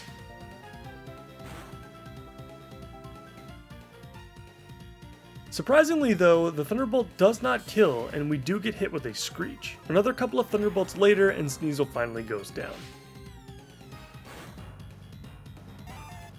With Honchkrow in now, if it wasn't painfully obvious already, we're going for the exact same choice spec strats that we performed on Cyrus the first time around. Let's see if Thunderbolt is enough this time. And it is. Crobat is all that remains. We are no longer faster, and we do get hit with the Supersonic. But Gengar is able to break through, and another vicious bolt of lightning connects.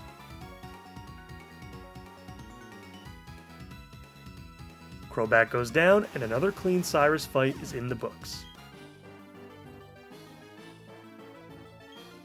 No time for rest though. Saturn and Colress are waiting for us in the next room. He's probably pretty pissed off at us from our first encounter. Let's see if his boost in strength causes any issues for us this time.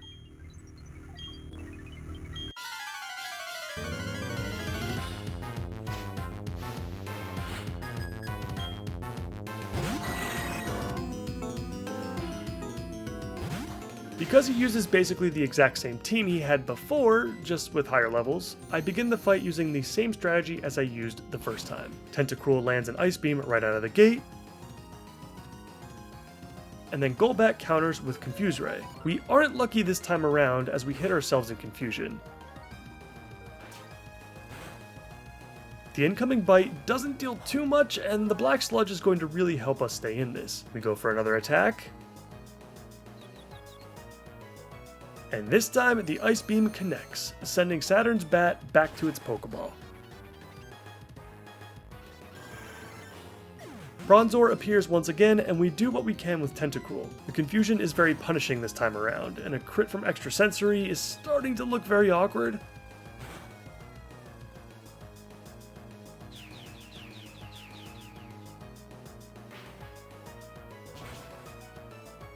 Knowing that we will most likely snap out of confusion on the next turn, I go for the Black Sludge to see how much health we can get back from it.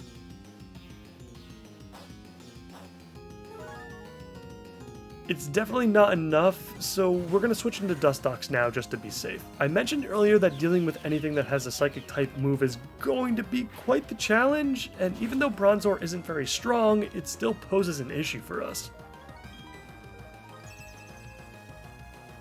I send in Roserade next because I know its Special Bulk will be able to take the hits. I go for the Leech Seed and then stall until Bronzor finally succumbs to our endless draining of life.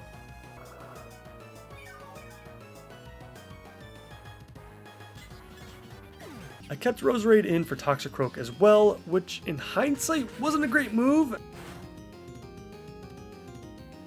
as a crit from Poison Jab would have brought us down here, but we did get the Leech Seed off at least. I then switch into our own Toxicroak to bring this one home, because he has something that Saturn's doesn't. Earthquake.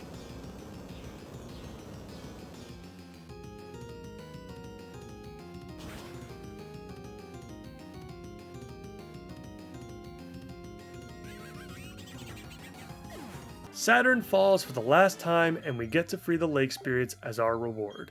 With the ability to utilize Rock Climb outside of battle, it's time to take on the bulk of Mount Coronet. I guess in a way it's kinda nice that we don't have to worry about who we should take with us to Spear Pillar. Normally we would have to devise a team that can handle both the double battle against Mars and Jupiter and the final fight against Cyrus. But hey, we don't have to worry about it now. The TM for Rock Slide could be useful on Toxicroak if we really need the rock coverage, which is actually a pretty good type to bring to the Distortion world with you, as Cyrus's entire team is weak to it if I'm not mistaken. I wonder if Game Freak placed it here on purpose, or if this is just a coincidence. Can you just stop it already? Please, I'm so done with you. I do find the cave painting aspect of this to be a little odd. I know that it doesn't really matter at all, it's just ever since I started creating Pokemon content, I've noticed these little details pop up more and more. Sometimes they're cool, and sometimes they confuse me. Like, why is this here? Wouldn't it have made more sense if it was covering the entrance to Spear Pillar? Anyway, I can just as easily question this Galactic Grunt's decision to hold on to his Stunky even at level 43. Or why we need 17 HMs to traverse this place.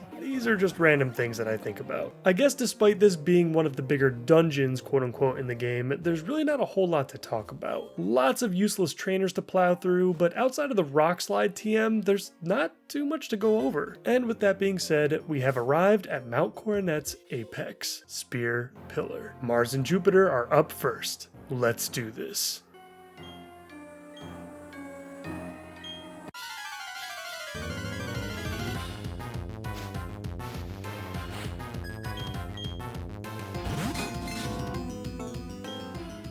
I'm wondering if at any point in this fight would it actually make sense to take out Barry's Munchlax ourselves in order to bring out some of his stronger Pokemon. I'm not sure. Typically his Staraptor is sent out next, which would guarantee an attack drop against both opposing Pokemon. But at the same time, Munchlax is pretty decent at soaking up hits at least. Normally we will go for the same sort of strategy we usually use when it comes to tough double battles like this and focus on taking out one trainer at a time.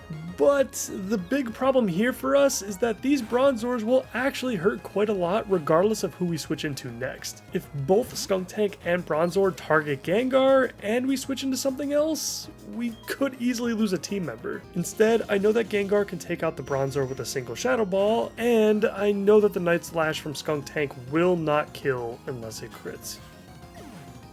We take that risk here.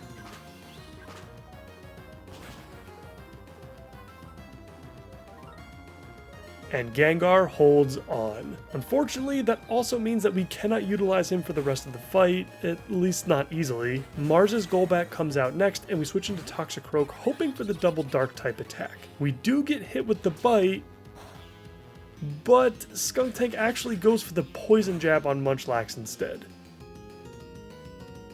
And it kills, which is surprising to me. I thought for sure Munchlax would be able to take a hit like that, but I guess not. That's actually a very favorable outcome for us though, as now Staraptor can come in and apply an attack drop to both Skuntank and Golbat. This also means that I can utilize Earthquake as well, without harming Barry's Pokemon.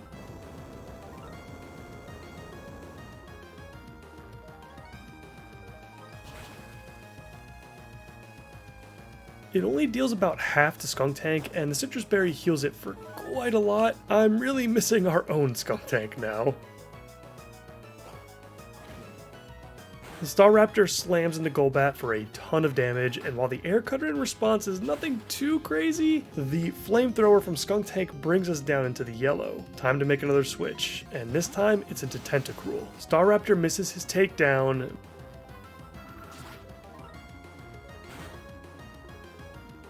but luckily our switch overall was fairly clean. I go for the Protect first, which allows us to utilize Barry's Pokemon instead of our own, offensively at least. This can be a fairly useful strat in this fight, since Barry should have a team of either 5 or 6 Pokemon at this point, unlike what we had to deal with back in Iron Island with Riley. Unfortunately, the Aerial Ace isn't enough to take Golbat down, but Barry smartly goes for the easy quick attack on the next turn to finish the job while we go for Ice Beam.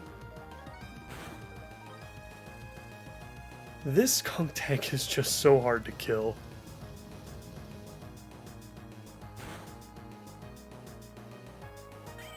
Staraptor falls, and now Purugly and Rapidash join the fight. I kinda wish we had gotten Heracross here, only because Rapidash's level up learn set is quite bad, but let's see what we can do. Also, what the hell is going on here? I set up the barrier to try to mitigate some of the physical damage, but Purugly is just too fast. At least we don't get crit, and then Rapidash pulls out the Fire Blast, which I did not expect, and yet this freak of nature of a purple skunk still lives.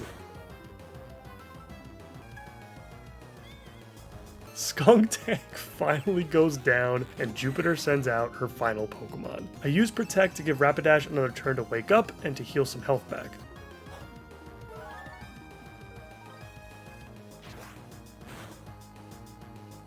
Rapidash is nearly taken out, and we go for an Ice Beam on Golbat.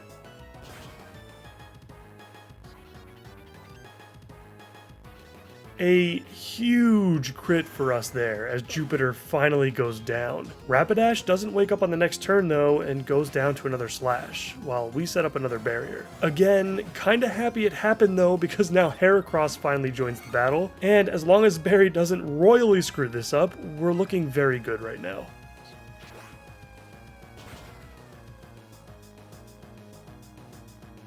He's nearly taken out by Aerial Ace, but now it's our turn to strike.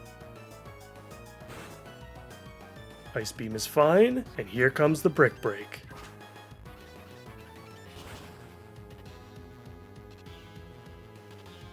Purugly is buried for the final time. Team Galactic is nearly finished, just one more fight to go.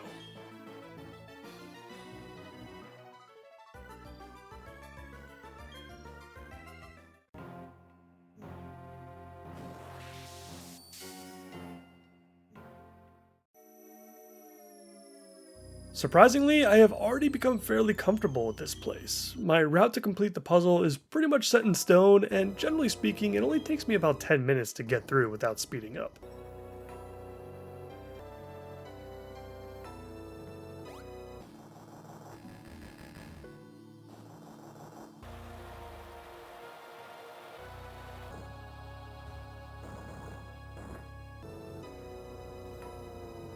Our final confrontation with Team Galactic is upon us. Let's do this.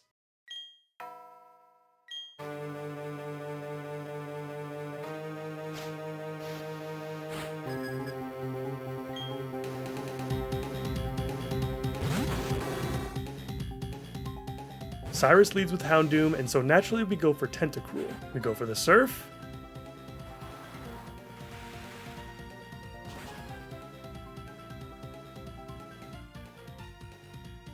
And Houndoom goes down.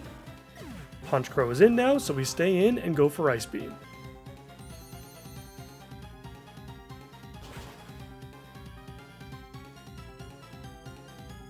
Our attack erases a large chunk of pixels, and then Drill Peck is used in response. Also quite a bit of damage there, but we survive, and another Ice Beam puts the big boss Pokemon out of a job. Tentacruel has done a superb job so far, but now it's time to tag somebody else in. Gengar is perfect here, as we'll be expecting the Earthquake, and that's exactly what we get. A swift bolt of lightning will surely spell doom for the Water Dragon.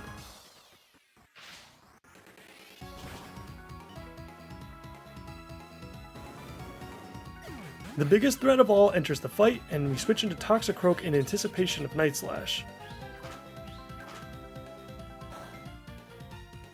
We need to avoid a crit here to survive.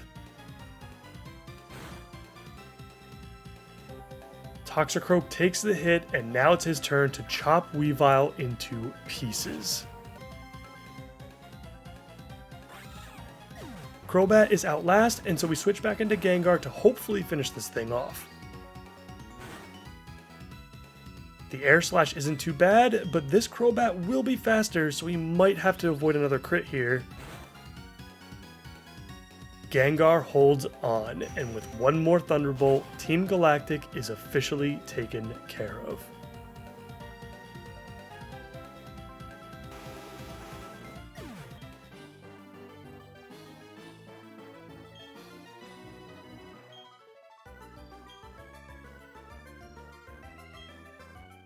With the climax of the story now out of the way, it's time to make our way over to Sunyshore City to pick up our final badge. I attempted to run through Sendoff Spring and back over to Route 214 to start our trip over there immediately, but I was quickly stopped by this guy again. I've never tried to do this before without visiting Professor Rowan first, so I wasn't sure what would happen, but I guess I have my answer now. So we swing by the old man's place for a little chit chat before swiftly returning back to the beginning of Route 222. Makes me wonder where this dude actually went after the power was restored. Also makes me question how long the power was actually out for an entire city. Feels like something that should have been resolved fairly quickly, but whatever. The trainers on this route are usually fairly underwhelming, I'd say. This Luxray to start the route is pretty cool, but it honestly goes downhill from there. Lots of higher level Pokemon, but not many to show off any interesting or even threatening abilities slash movesets. Another PP up is nice. And what is this place all about? Oh god, well, I gotta give this guy props for attempting to assemble such a team, but honestly, even if every last one of these were as strong as Red's Pikachu, I still don't think they would have had a chance. We wrap up the rest of the route by finishing off another sailor towards the end. Roserade pretty much had his way with everything, and we reach Sunyshore City, the final stop in our gym challenge. After a quick exchange with Flint, we heal up our Pokemon and head towards the lighthouse to speak with Volkner. The Zap Plate may not be super useful for us. I suppose Gengar could utilize it if there were some sort of water or flying threat that required it, and Tentacruel was holding the Choice Specs instead. Seems like a pretty unlikely scenario, so it probably won't get used much. You know, Volkner complains a lot about how there aren't any trainers tough enough to push him to his limits in battle, but were there any trainers at all to begin with? You know, with the city being out of power for probably months at this point? Actually, now that I think about it, how the hell did Sunyshore lose power out of all the towns and cities in the region? The city with a deep electric type presence and roads made of literal solar panels. Then again, Volkner's gym looks like it could suck up enough energy to shut an entire street down, so maybe that's what happened. In any case, it would appear that Volkner is interested in challenging the league as well, and it's our job to show him he's not good enough. Let's do this.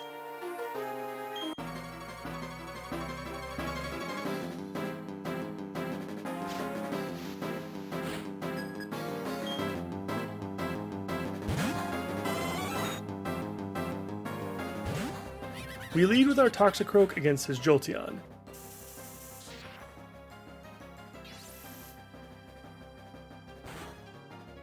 The exchange starts with the incoming Charge Beam for a moderate amount of damage, and then we respond with Earthquake.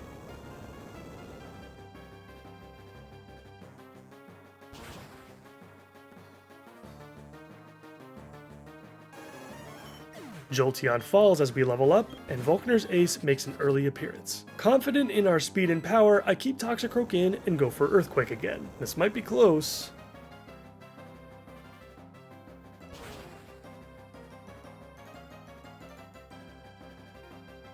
And Electivire goes down. That Soft Sand is putting in quite a lot of work. Luxray is up next, and since Game Freak forgot to give it Intimidate, another Earthquake is unleashed.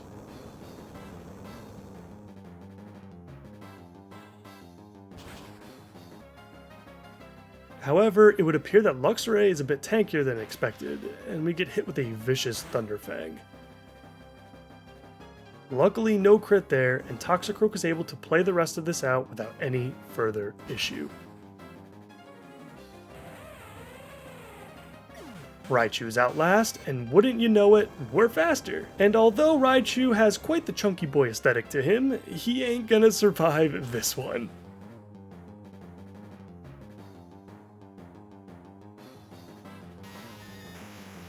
Not the cleanest of sweeps, but Toxicroak still gets the job done, granting us the final badge of the run.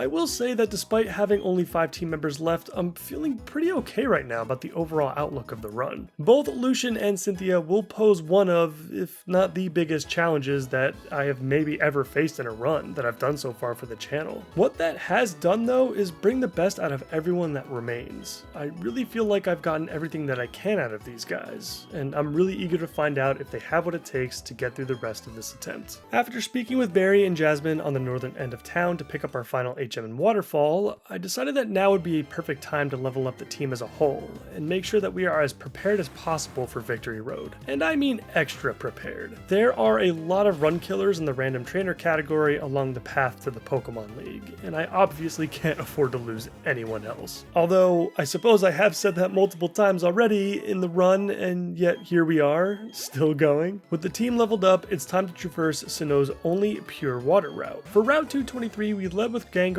pretty much the entire time just to be safe. If this Mantine can go down to a single Thunderbolt, then so will literally everything else here.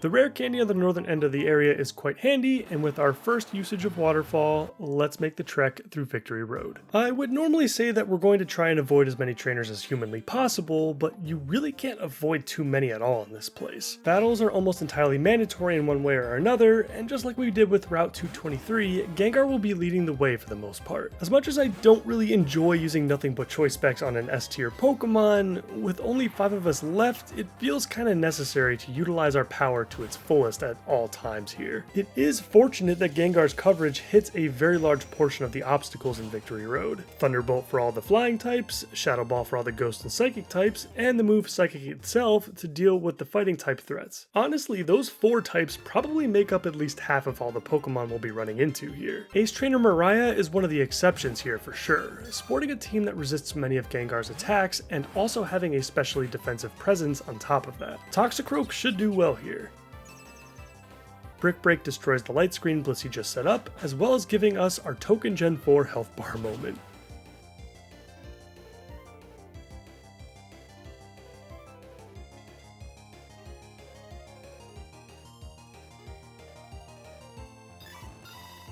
Can we all just take a moment to acknowledge how absolutely insane Magneton and Magnezone would be if they had Levitate as an ability? Surely Game Freak thought about it at some point a while back and came to a similar conclusion. Glalie comes out last, and one final attack gets us through safely. The biking section goes by pretty quickly as we continue to navigate through the caves. Ace Trainer Omar is technically avoidable I think, but I wasn't careful and ran into him anyway. Thankfully, Gengar's Shadow Balls were enough to wipe out everything without any issues. As scary as his team is, they all have a glaring weakness to special attacks, so this worked out for us.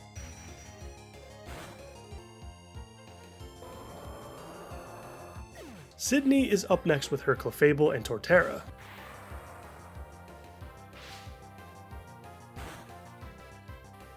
Gengar wasn't actually able to defeat Clefable with a single strike, and Sydney was able to pull off the Reflect in response. And now we have her starter to deal with, which we don't have a great answer for, unfortunately. I had a feeling Torterra was going to be really tough to navigate around at some point during our run. I just didn't expect it to be here in Victory Road. I send in Tentacruel on the crunch, and then I follow up with a Protect just to see what Torterra wants to use here, just in case it doesn't have Earthquake for some reason. It does though, and we don't really have any other options here than to use Ice Beam and pray that it kills. It is a favorable range for us. Let's see what happens.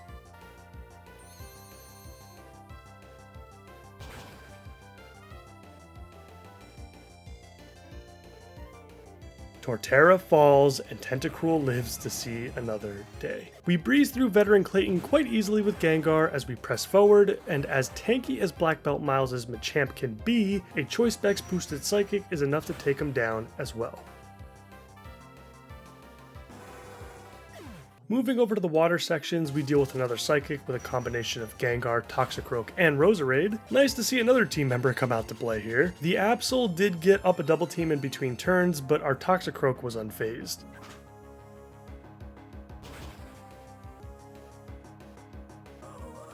I initially kept him in to deal with Dusknoir as well, but that proved to be a bit too much for him, so we had Roserade drain whatever life remained from the bulky ghost.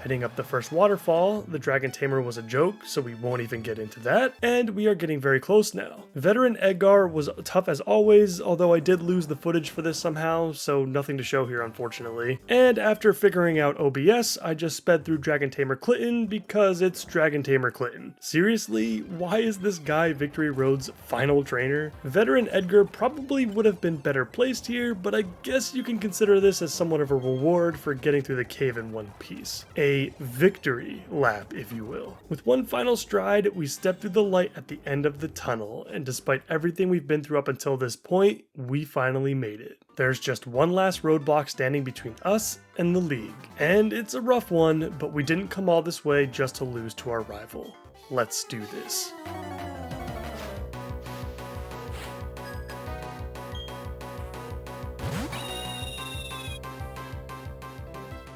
We send in Gengar first, as is the theme of this episode, and Barry leads with his usual My Chemical Staraptor. We went for the Psychic this time, as Staraptor is of course immune to our Shadow Balls.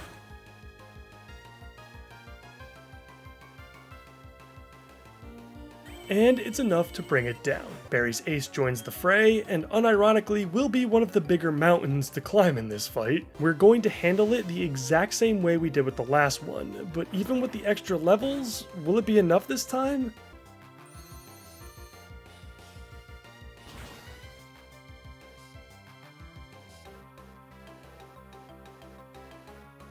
Another Torterra falls. With Snorlax out now, we pivot through Gengar on the Earthquake, and then into Toxicroak on the Crunch. And now we press Brick Break and pray.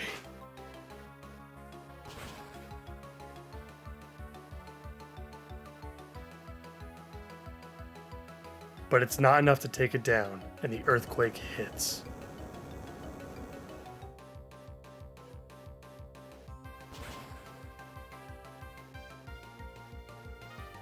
But thankfully, Toxicroak survives, and another Brick Break sends Snorlax back to bed.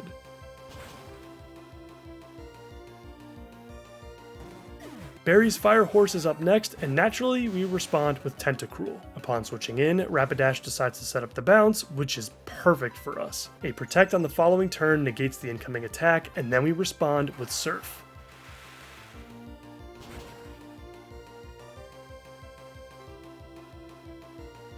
Rapidash goes down, and now Barry responds with Floatzel. We utilize Protect again just to see what it'll do, and it looks like Crunch, so we can't send in Gengar right away. We opt for Dustox instead and go for another Protect.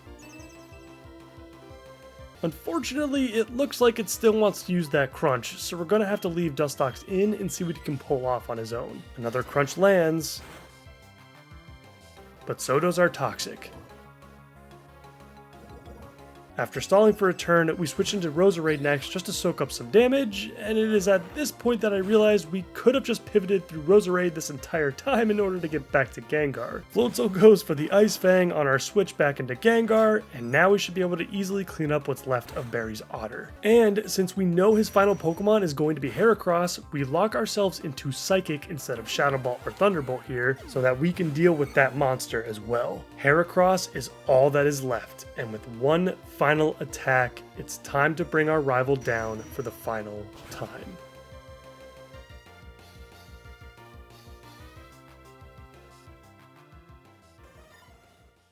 One final goodbye to the Fallen before we head in. I'm gonna miss you the most, Unhatched Egg. But seriously, I miss these two more than I can even describe. Crobat carried us for a very large portion of the run, and unfortunately Skuntank didn't get to shine as much as I would have liked. Although, the absence of Drapion in both the box and our party is probably the most disappointing aspect of the entire run. I will definitely have to remember to implement a Safari Zone clause for all future runs moving forward. You guys are right, it's just not fun rolling the dice every single time you enter one of those places. It just makes all the sense in the world to guarantee a catch. We've got a tall task at hand today. Can we make it through with only 5? Put your predictions down in the comments below, and without further ado, let's get started.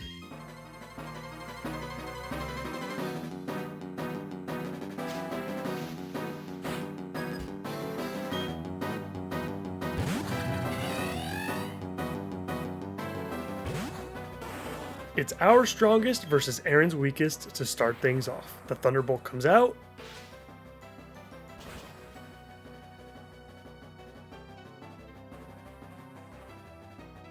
One down, 4 to go.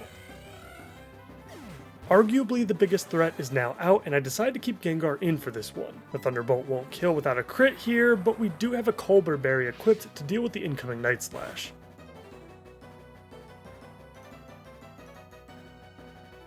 It looks like we won't have to even worry about it though, as the crit does land and we remain damageless. After Gengar levels up, Heracross comes into play, and now we go for the Psychic next. Not having to equip the choice specs for this fight is key to unlocking Gengar's superb coverage arsenal. Things could have been more awkward without it, and although it may not have been needed, another crit squishes yet another bug. Alas, our streak with Gengar will come to an end with the presence of Drapion, so we're gonna give Toxicroak a go at this one. The switch should be fairly safe since we will not be expecting an Earthquake or anything like that here. The Ice Fang hits for a moderate amount of damage. Let's see how much our own Earthquake can deal.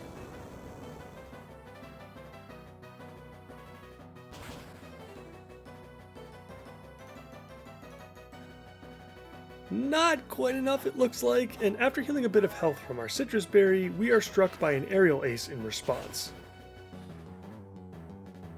Because of the level difference, it looks like a crit wouldn't have even been enough to take us out there, and with another Earthquake on the following turn,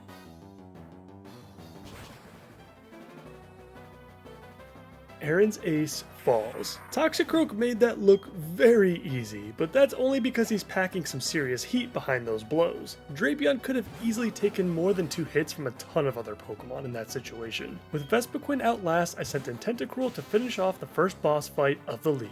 Defense order is used.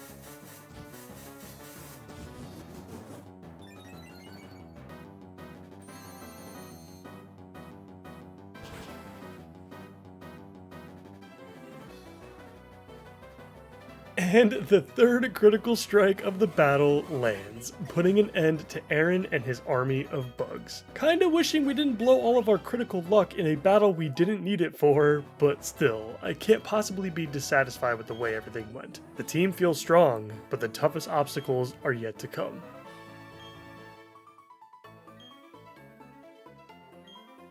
She may be old, but Bertha can pack a punch if you're not well prepared. This one's a little bit more personal for us though, as she prefers one of our weakest type matchups on paper. But we've got a couple of really solid answers for this one. Let's get to it.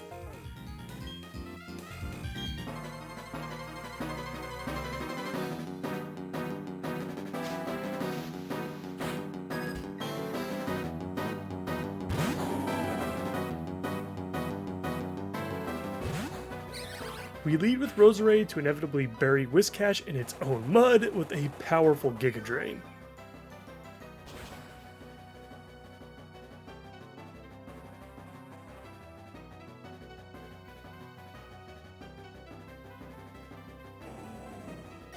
Gliscor is out now, and whether we receive Ice or Fire here, Tentacruel should be able to take this hit well. Oh no.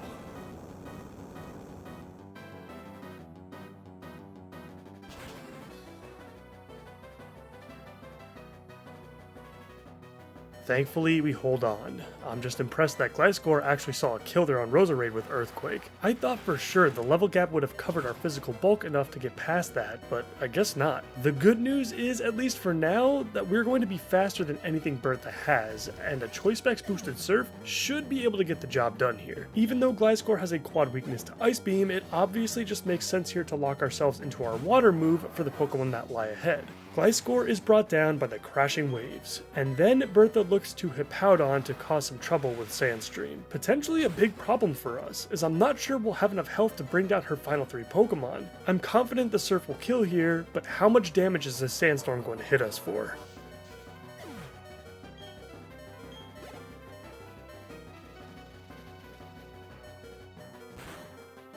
Only 10 damage. Okay, that means we should be able to get through the rest of this fight. Another surf will surely bring down Golem as well.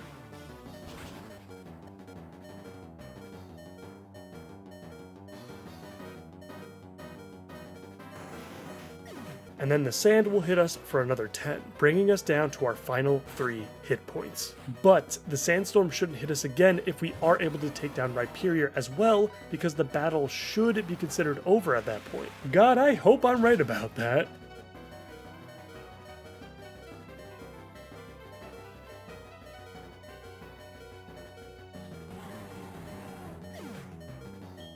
Rhyperior falls and the battle is over. Very close call there, but Tentacruel is able to hold on and our hopes of completing this journey are still alive as well. And it's a good thing Tentacruel survived, because otherwise we would have had a far more difficult time preparing for Flint and his fire types. Instead, you better believe those Choice Specs boosted Surfs are going to make an appearance once again here. This jelly is about to wreak havoc.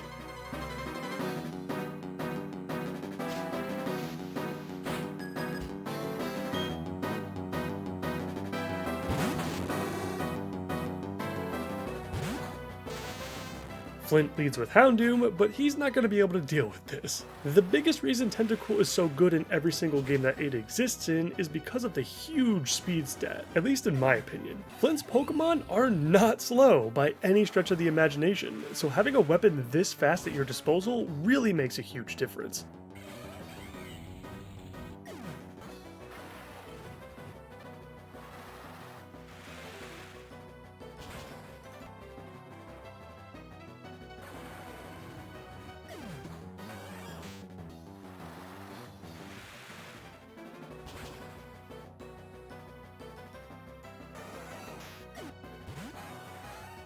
We're even faster than Rapidash, which is definitely saying something. And there's nothing else to this. Welcome to the power of Choice Specs.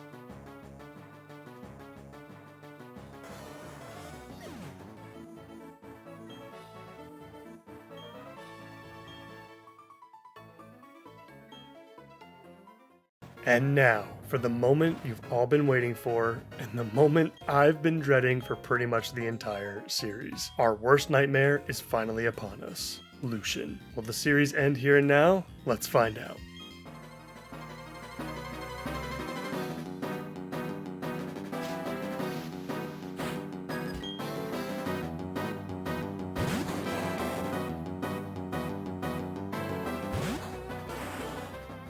It's Mr. Mime and Gengar to start the fight, and we kick things off with a vicious Shadow Ball. It's good to get this horrible creature out of the way now, so that we don't give Lucian any time to set up a light screen or a reflect. Gengar is of course going to be pivotal in this fight offensively, but also extremely vulnerable defensively. I fear that at some point we'll have no choice but to avoid some crits. Getting Espeon here was absolutely perfect for us, and we know we're faster and another Shadow Ball shouldn't have any issues taking it out.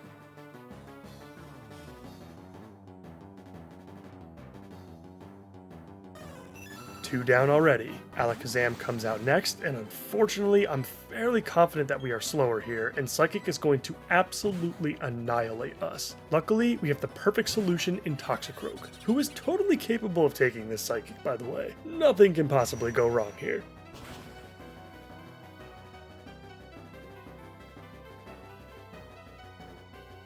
Okay, that was a bit of a lie, I suppose, but our one and only Focus Sash definitely comes in clutch here. It was the only solution I could come up with to eliminate the Yellow Spoon Man. And what will we respond with, you might be wondering? Well, as it turns out, Toxicroak can learn Sucker Punch, which is just what we needed to outspeed Alakazam and bring it down. Lucian sends in his Bronzong next, which may be the scariest of them all with the possibility of Calm Mind setup, but with Toxicroak at just 1 HP, it's most certainly going to go for an attacking move instead. So we switch into Dustox next to take the hit.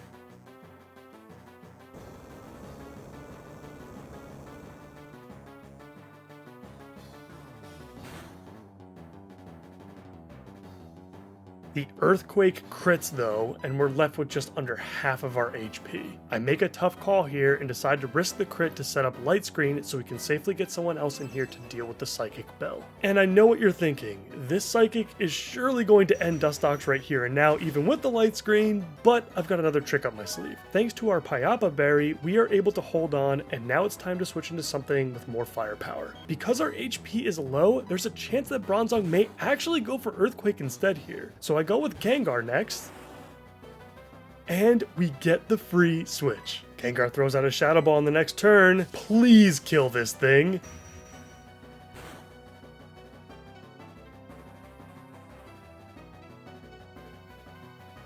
Bronzong barely holds on and goes for its first Calm Mind. This isn't good. Lucian goes for the full restore.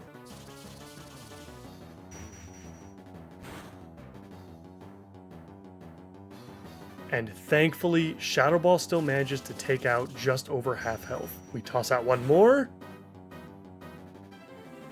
and Bronzong falls. Gallade is all that remains. Give him hell, buddy.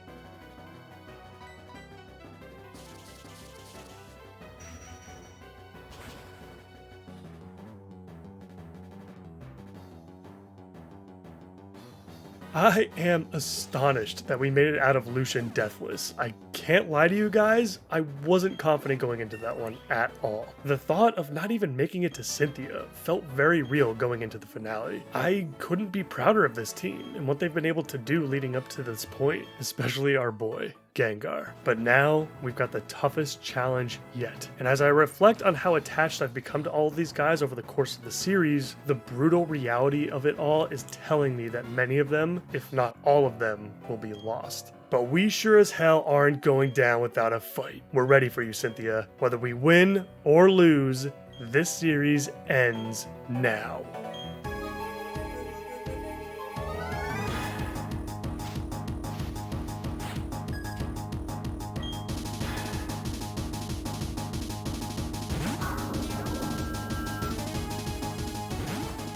Arguably one of Cynthia's toughest obstacles is out first, and we lead with Dustox. This Spiritomb is a huge pain in the ass. It soaks up a ton of damage and dishes out so much more in return. Almost nothing deals with it perfectly, and the fact that it's wielding our greatest weakness isn't helping us either. We send in Roserade next to take the Psychic.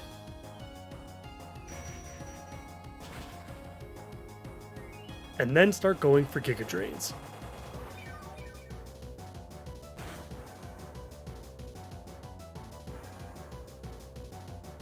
Massive crit there for us as our health is restored to full. But this also means that Spiritomb will be getting healed up as well.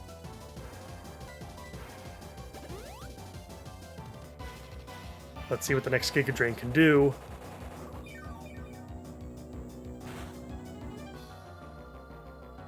Not quite half, which is definitely awkward. We go for another, and Cynthia switches? What an incredible play on her part. We can deal with Roserade, I think, but dealing with Spiritomb again later is what's really going to be challenging now. We send in Dustox again to take the extra sensory.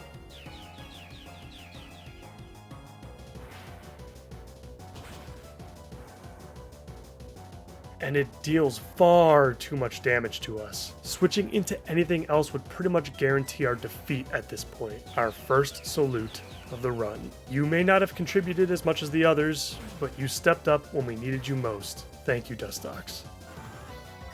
The clean switch is exactly what we need right now to try and recover from what is now a 4v6. After taking some time to think, I settled on Tentacruel, who has a chance to take Roserade out with an Ice Beam on our range. Our special bulk should be good enough to take any hits as well. We need everything we can get, Jelly. Come on. Roserade survives, and now we've got an incoming extra sensory to withstand.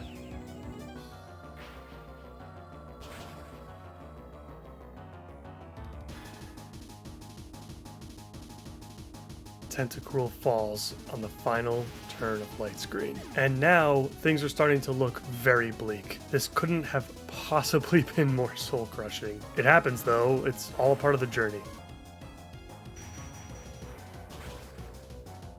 Cynthia's first Pokemon finally goes down and Spiritomb makes an early reappearance. We can't switch into anything here, and we've got yet another range that must go in our favor.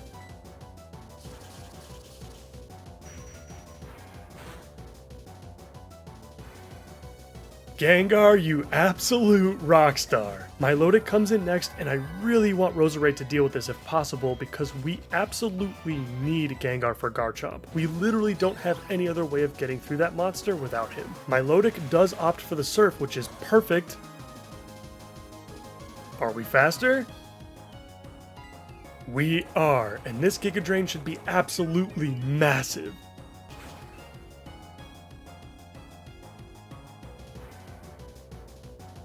We just need to survive Ice Beam now.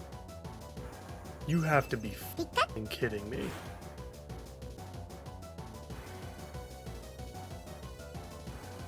Cynthia is playing out of her mind right now. Another falls, and only 2 remain. Gengar comes back in to finish what Roserade started.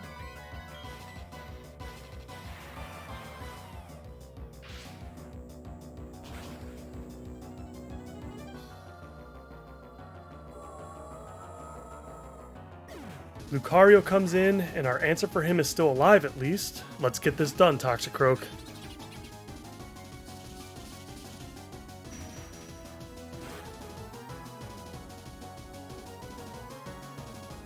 Another crushing blow brings us down to well below half. Lucario follows up with extreme speed.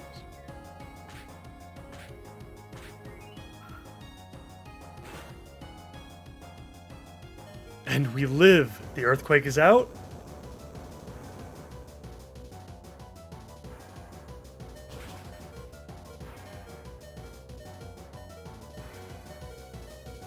But somehow it's not enough to bring Lucario down, and we're lined up to watch yet another member fall once again.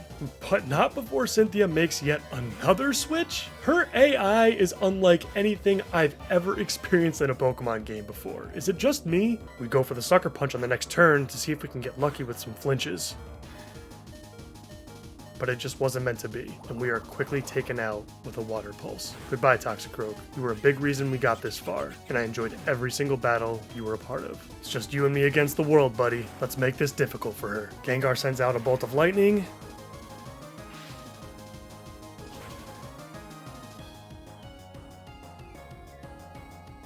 And it's just not enough to take Togekiss out, but it is enough to paralyze it. The Air Slash does come through though for a ton of damage. And after our Citrus Berry pops, Cynthia uses a healing item of her own. We are faster though, so we should have no issues getting through this Flying Egg. Several Thunderbolts later, and Togekiss finally goes down.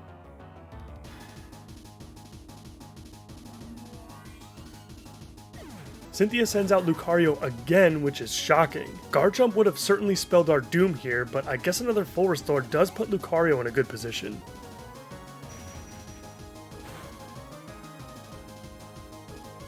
The first Psychic isn't able to deal half. We could really use a crit on the second one. But it's not enough. Please, Gengar, hold!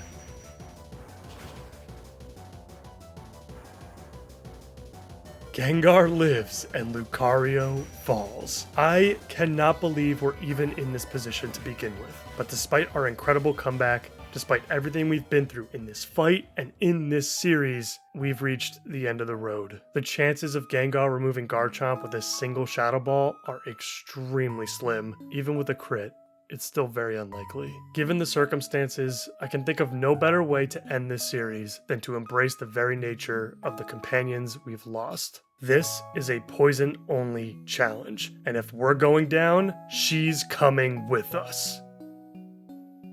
Thank you, Gengar, for everything you've done. I'll see you on the other side.